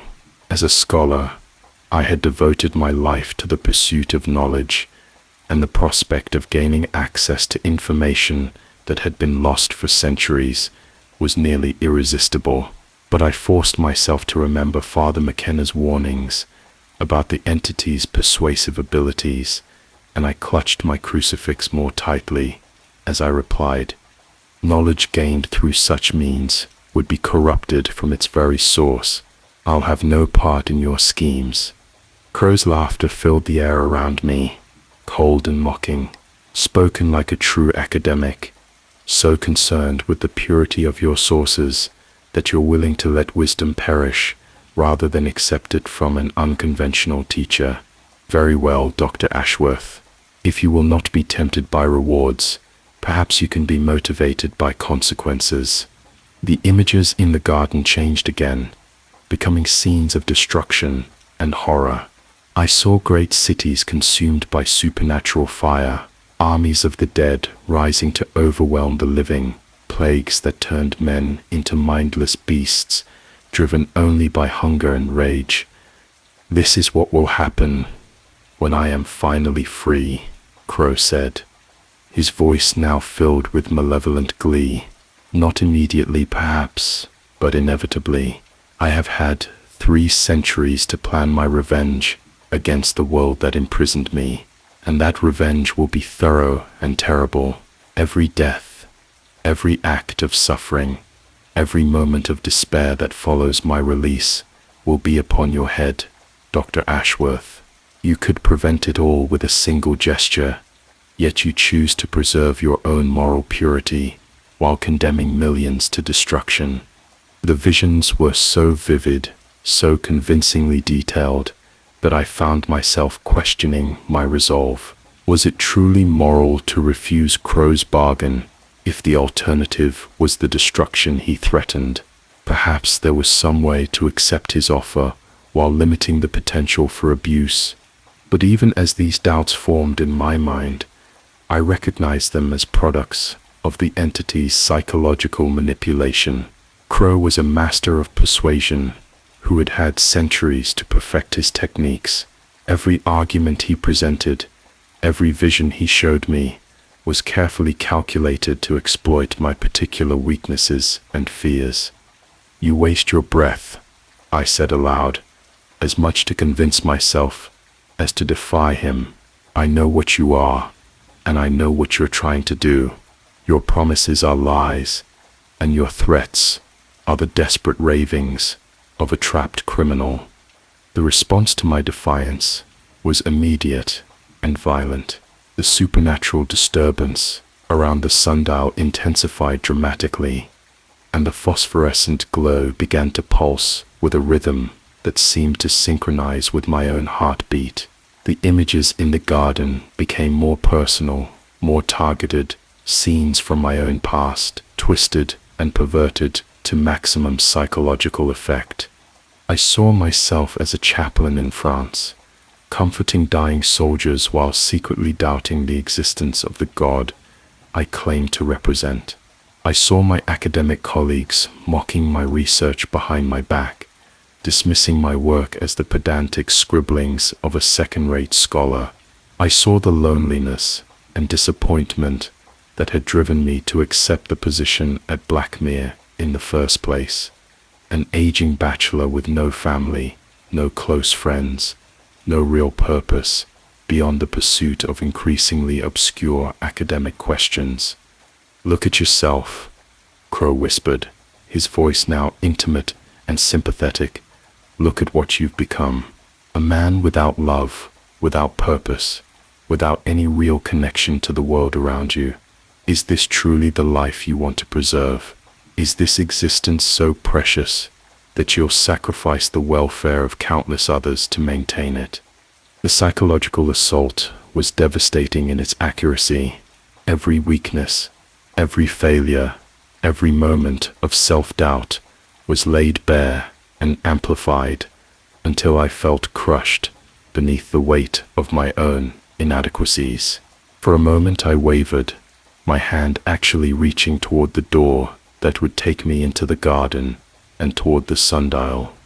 But at that crucial instant, I heard the sound of church bells ringing in the distance, not the familiar bells of St. Bartholomew's Say, but a complex harmony that seemed to come from all directions at once.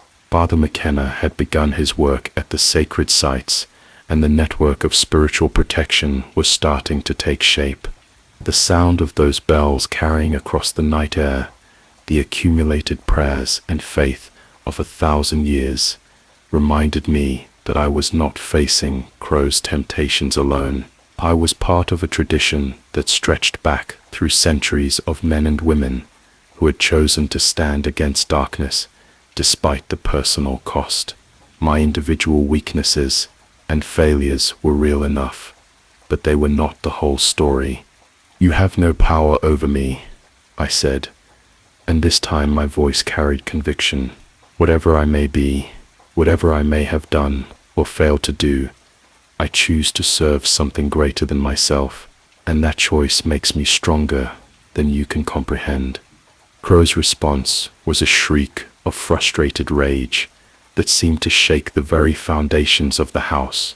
The phosphorescent glow around the sundial flared to blinding intensity, and for a moment I could see the entity himself standing beside his monument, not the cultured gentleman he had appeared during our earlier encounters, but something far more terrible. His form was distorted by centuries of hatred and malevolence, his face a mask of supernatural fury, his eyes burning with the fires of damnation itself. Then, as suddenly as it had begun, the display of power ended. The glow faded to its previous level, and Crowe's form returned to its more civilized appearance. "Very well," he said, his voice once again controlled and reasonable. "If you will not be swayed by argument, perhaps you can be convinced by demonstration. Look upon my monument, Dr. Ashworth. Look closely at what your priestly friend's meddling has accomplished." Despite my better judgment, I found myself staring at the sundial with increased attention. What I saw there filled me with horror. The cracks in the pedestal had widened significantly during the past hour, and several of the carved figures were showing signs of actual movement, not the subtle animation I had observed before, but genuine, independent motion. One figure had already partially freed itself from the stone, its upper torso twisting and writhing as it struggled to complete its emergence. Others were in various stages of liberation, their stone flesh rippling with unholy life as they fought against the constraints that had held them for centuries. "Do you understand what you're witnessing?" Crowe asked. "Those figures are not mere decorations. They are the souls of my victims, the spiritual energy that has powered my binding for 300 years. Your priest's ritual is disrupting the delicate balance that has kept them trapped, and they are beginning to break free." The implications of this revelation struck me like a physical blow. If the carved figures were indeed trapped souls, then Father McKenna's attempt to create a new binding might inadvertently release dozens of victims who had been imprisoned along with their tormentor. The moral complexity of the situation had just increased exponentially. "What happens to them if they break free?" I asked, dreading the answer. "They become my servants," Crowe replied with evident satisfaction.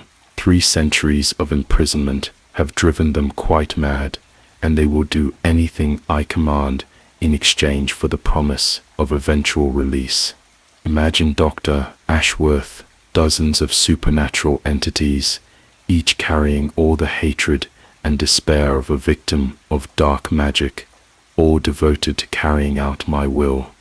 And if the binding is successfully renewed, then they remain trapped, of course, imprisoned forever within my monument, experiencing every moment of their captivity with perfect clarity and undiminished suffering.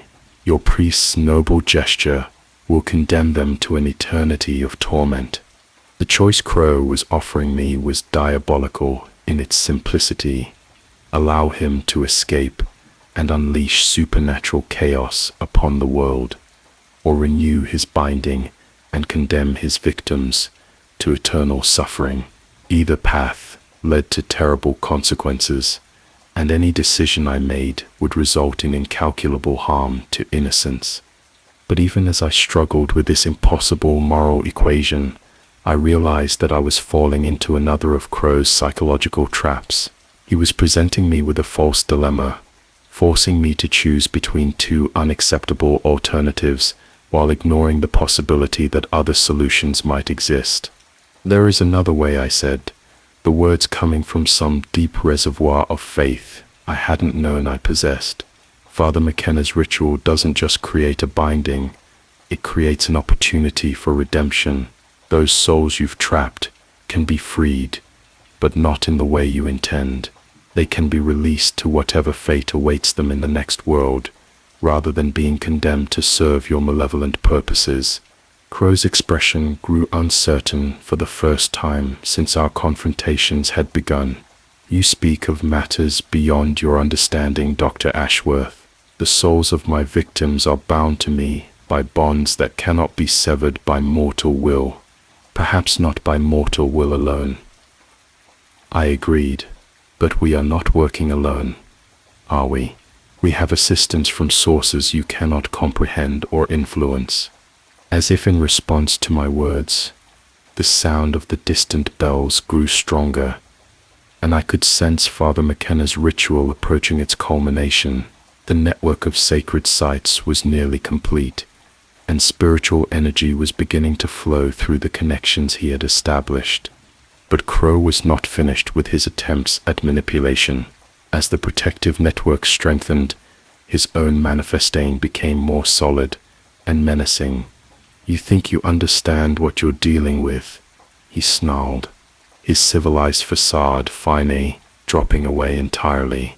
"You think your priest's fairy tales about redemption and divine intervention will save you from the consequences of your meddling. But I am older than your religion, more powerful than your God, and more cunning than your simple minds can grasp." With these words, he began to advance toward the house, his form becoming increasingly substantial with each step. By the time he reached the drawing room windows, he appeared as solid and real as any living man, but a man whose eyes burned with supernatural fire and whose very presence seemed to corrupt the air around him. "I offer you one final choice, Dr. Ashworth," he said, his face pressed against the glass.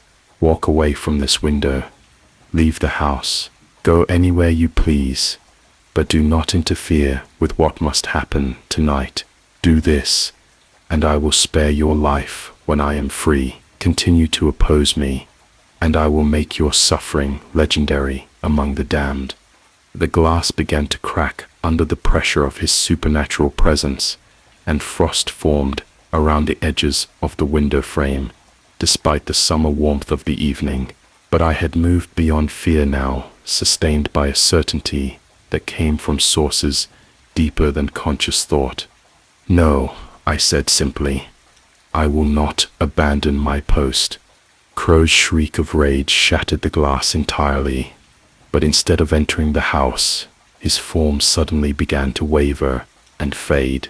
The bells in the distance had reached a crescendo, and the spiritual network Father McKenna was creating had finally achieved the critical threshold needed to begin the binding process. "It is too late," Crowe cried, his voice becoming thin and distant as his manifestation weakened. "The ritual has begun, but you do not understand what you have set in motion. When the binding fails, and it will fail, the consequences will be beyond anything you have imagined." With these words, his form dissolved entirely, leaving me alone in the drawing room with shattered glass and the lingering smell of sulfur. But I could sense that he had not retreated. Rather, he had withdrawn to marshal his remaining strength for a final assault on whatever constraints still held him. The next hour passed in a strange calm that I knew to be illusory.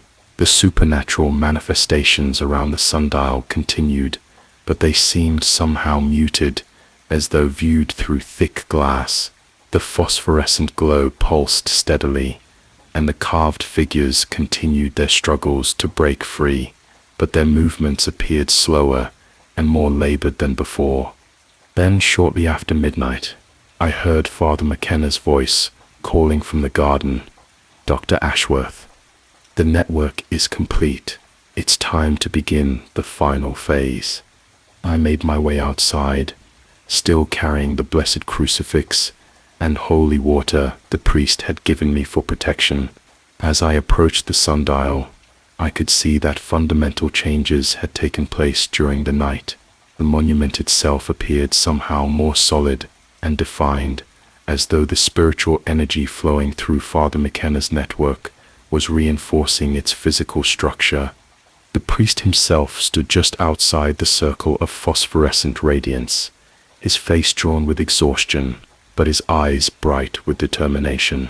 In his hands he held a leather-bound book that seemed to glow with its own inner light, and around his neck hung a collection of sacred medallions that clinked softly as he moved. "The network is stable," he reported as I joined him. "I can feel the power flowing through the connections. It's stronger than I had dared hope, but now comes the dangerous part. You must enter the circle and establish direct contact with the entity while I maintain the binding ritual." "What exactly am I supposed to do once I'm inside the circle?" "Confront Crowe directly, force him to acknowledge the new binding. Most importantly, convince him to release the souls he has trapped. That's the key to making the binding permanent. As long as he holds those victims in spiritual bondage, he retains a connection to the physical world that can be exploited." The prospect of entering the supernatural manifestation voluntarily was terrifying, but I could see the logic of Father McKenna's plan. The binding would only be effective if Crowe could be cut off from all sources of earthly power, and the trapped souls represented his strongest remaining connection to the mortal realm. "What protection will I have inside the circle?" "Your faith, primarily. And this." He handed me a small silver medallion inscribed with symbols I didn't recognize. It contains relics from 7 different Irish saints who specialized in spiritual warfare. "It won't make you invulnerable, but it should prevent direct possession." Taking a deep breath, I stepped forward into the circle of phosphorescent light. The sensation was like walking into icy water, a bone-deep cold that seemed to penetrate every cell of my body. The world around me took on a dreamlike quality, with colors becoming more vivid and shadows taking on substance and weight. Crowe materialized immediately, appearing directly in front of me with such sudden solidity that I staggered backward, but this time he made no attempt to maintain his civilized facade. His true nature was fully revealed, a creature of pure malevolence, whose human appearance barely concealed the spiritual corruption within. "So," he hissed, his voice echoing strangely in the supernatural atmosphere of the circle, "the lamb walks willingly into the wolf's den. Do you truly believe that your priest's borrowed magic can stand against 3 centuries of accumulated power?" "I believe that justice delayed is not justice denied," I replied, surprised by the steadiness of my own voice. "Your victims have suffered long enough. Release them." Crowe's laughter was like the sound of breaking glass. "Release them? They are the source of my strength, the foundation of my power. Without their spiritual energy, I would be nothing more than dust and memory." "Then perhaps it's time you became exactly that." As I spoke these words, I became aware that the carved figures on the sundial's pedestal were turning toward me, their stone faces animated by desperate hope. These were indeed the souls of Crowe's victims, and they were pleading silently for the freedom that had been denied them for centuries. "Look at them," I continued, gesturing toward the trapped souls. "Look at what your evil has wrought. You have not only destroyed their mortal lives, but condemned them to an eternity of suffering. What manner of victory is built upon such foundations? For a moment, something flickered in Crowe's burning eyes. Not remorse, perhaps, but a kind of recognition. The isolation of his long imprisonment had perhaps made him forget what it meant to be human, but confronted directly with the evidence of his crimes, he could not entirely suppress the memory of his former mortality. They chose their fate, he said, but his voice lacked its previous conviction. They interfered with forces beyond their understanding. They sought to bind me, and in doing so, they bound themselves. And now I offer them a different choice, I replied, not binding to your will, but release to whatever judgment awaits them beyond this world. Let them go, Crowe. Free them from the prison you have made of their souls. The entity's form began to waver, as though my words were undermining the very foundations of his existence.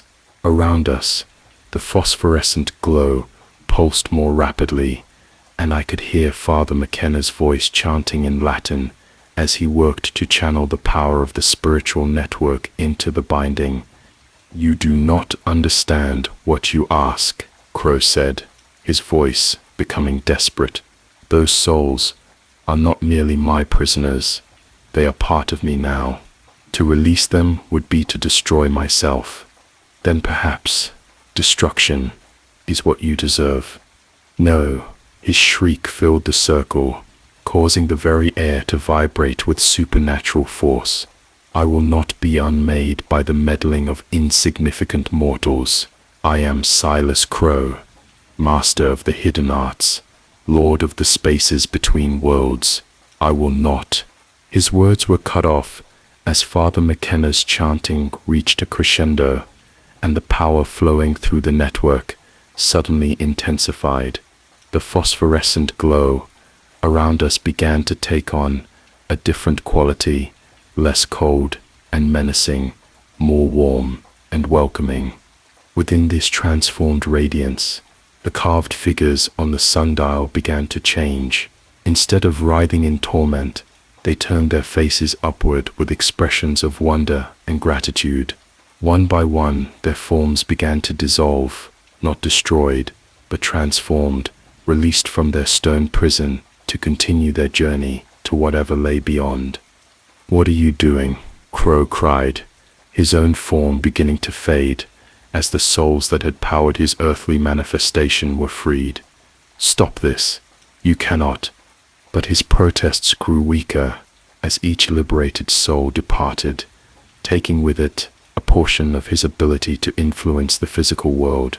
The process accelerated as more figures broke free, until Crowe himself was little more than a translucent shadow raging impotently against forces he could no longer control.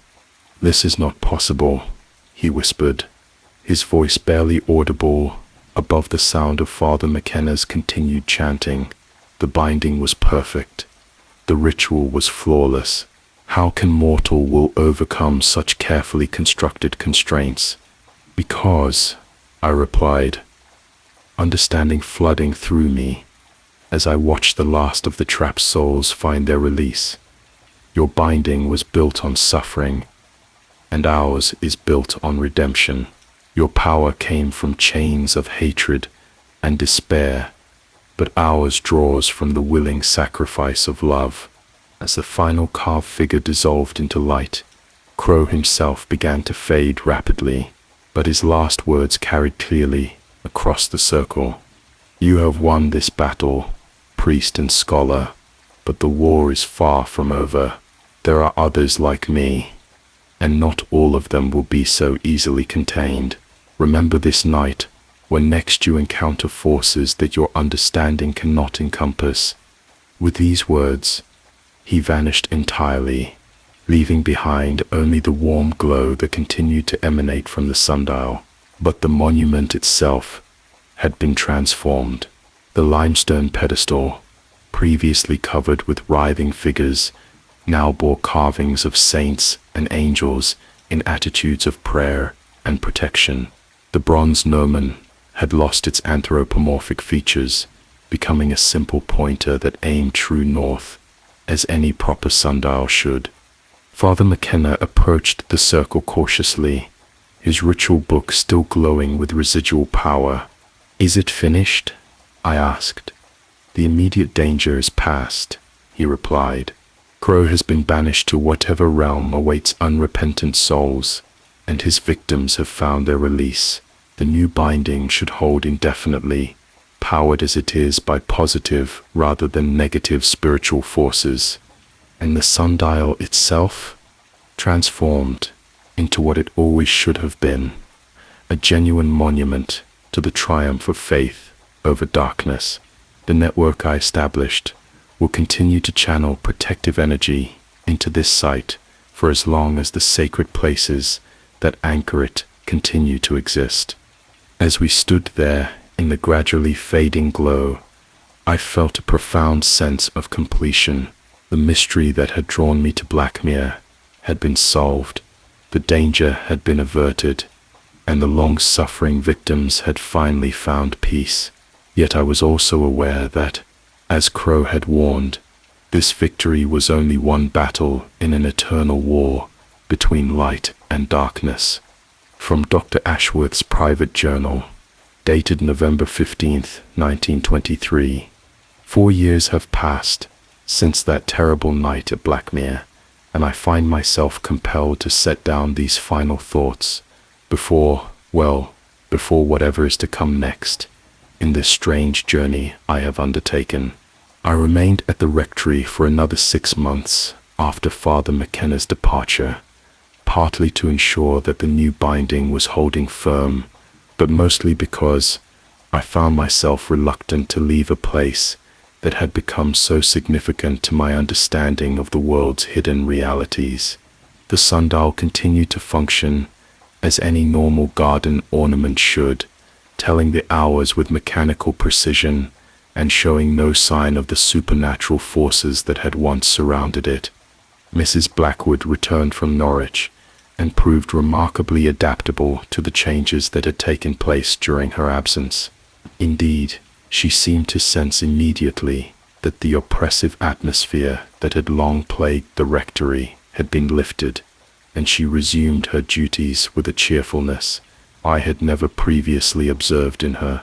When I finally departed Blackmere to return to my fellowship at Cambridge, it was with mixed feelings. The rational part of my mind was relieved to escape a place of such dark memories, but another part, the part that had been forever changed by my encounter with forces beyond normal comprehension, recognized that I was leaving behind something precious and irreplaceable. My subsequent academic career proceeded much as it had before. With one significant difference, I found myself increasingly drawn to research into what I began to think of as applied theology, the study of how religious beliefs and practices intersected with demonstrably supernatural phenomena.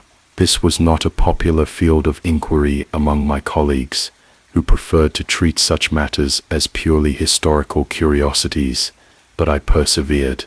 Father McKenna and I maintained a regular correspondence, and through him I learned of similar cases in Ireland, Scotland, and other remote areas where the old knowledge had been preserved. Gradually I came to understand that my experience at Blackmere was part of a much larger pattern, an ongoing struggle between forces of light and darkness that had been waged in secret for centuries. In 1921, Father McKenna invited me to join a small group of scholars and clergy who had dedicated themselves to documenting and, when necessary, confronting supernatural manifestations throughout the British Isles. The work was dangerous and often thankless, but it provided a sense of purpose that my purely academic pursuits had never offered. It was during one of these investigations, at a remote monastery in the Scottish Highlands, that I encountered something that has brought me to write these final words. We were examining reports of strange lights and voices in the monastery's ancient crypt when we discovered something that chilled me to the bone. carved stones bearing inscriptions almost identical to those we had found on the original sundial at Blackmere. The implications were staggering. If similar binding sites existed throughout Britain, and perhaps throughout Europe, then Crowe's warning about others like me had been more prescient than I had realized. We might have won a single battle, but the war he had spoken of was far more extensive than any of us had imagined. Tonight, as I write these words in my college rooms, I can hear footsteps in the corridor outside, footsteps that stop just outside my door, though when I look, no one is there. My research has apparently attracted attention from sources I would prefer to avoid, and I fear that my time for such investigations may be drawing to a close. If these pages are found after my death, I hope they will serve as both warning and encouragement to those who may be called upon to continue this work. The darkness that Silas Crowe represented has not been vanquished. It has merely been contained in one small corner of Norfolk. There are other prisons weakening, other entities stirring in their ancient bonds, other scholars and clergy who will be called upon to stand against forces that most of humanity cannot even imagine. To those who may face such challenges in the future, I offer this counsel: trust in the power of faith over fear, love over hatred, and sacrifice over self-preservation. The weapons of light are always stronger than those of darkness, but they require courage to wield effectively. The footsteps have stopped outside my door. I believe my time has come to face whatever consequences my researchers have earned. I go to that confrontation with neither fear nor regret, but with gratitude for having been permitted to serve, however briefly, in humanity's long struggle against the encroaching dark. Dr. Edmund Ashworth, Magdalene College, Cambridge. Found among Dr. Ashworth's papers following his death on November 16, 1923. The coroner ruled that death was due to heart failure, though the attending physician noted certain anomalies that defied medical explanation. The sundial at Blackmere rectory continues to function normally, and the village has experienced no supernatural incidents since Dr. Ashworth's departure. Thus concludes this account of the strange events at Blackmere rectory. Whether the reader chooses to regard it as fact or fiction, the sundial described herein may still be observed by any who care to journey to that quiet Norfolk village. It stands beneath its cedar tree, marking the hours with mechanical precision, giving no sign of the terrible forces it once contained. Yet those with eyes to see might notice that the shadows it casts, even at noon, seem somehow deeper and more substantial than shadows have any right to be, as though something of the darkness it once held has left its permanent mark upon the world. The figure by the sundial watches no more, but perhaps it is worth remembering that in this world of electric lights and motor cars, of wireless communication and flying machines, there remain corners where older and more mysterious forces hold sway. In such places, the wise traveler does well to remember that not all mysteries are meant to be solved, and not all doors are meant to be opened. Let this tale serve as both entertainment and warning to those who would meddle with forces beyond their comprehension. The darkness that surrounds us is held at bay, not by our disbelief, but by the vigilance of those few who understand its true nature and stand ready to oppose it when necessary. And if on some moonless night you should find yourself in an ancient garden where the shadows fall strangely and the very air seems thick with watching presence, remember the lesson of Blackmere. Sometimes the greatest courage lies not in seeking to understand the unknown, but in having the wisdom to leave it undisturbed. Finis.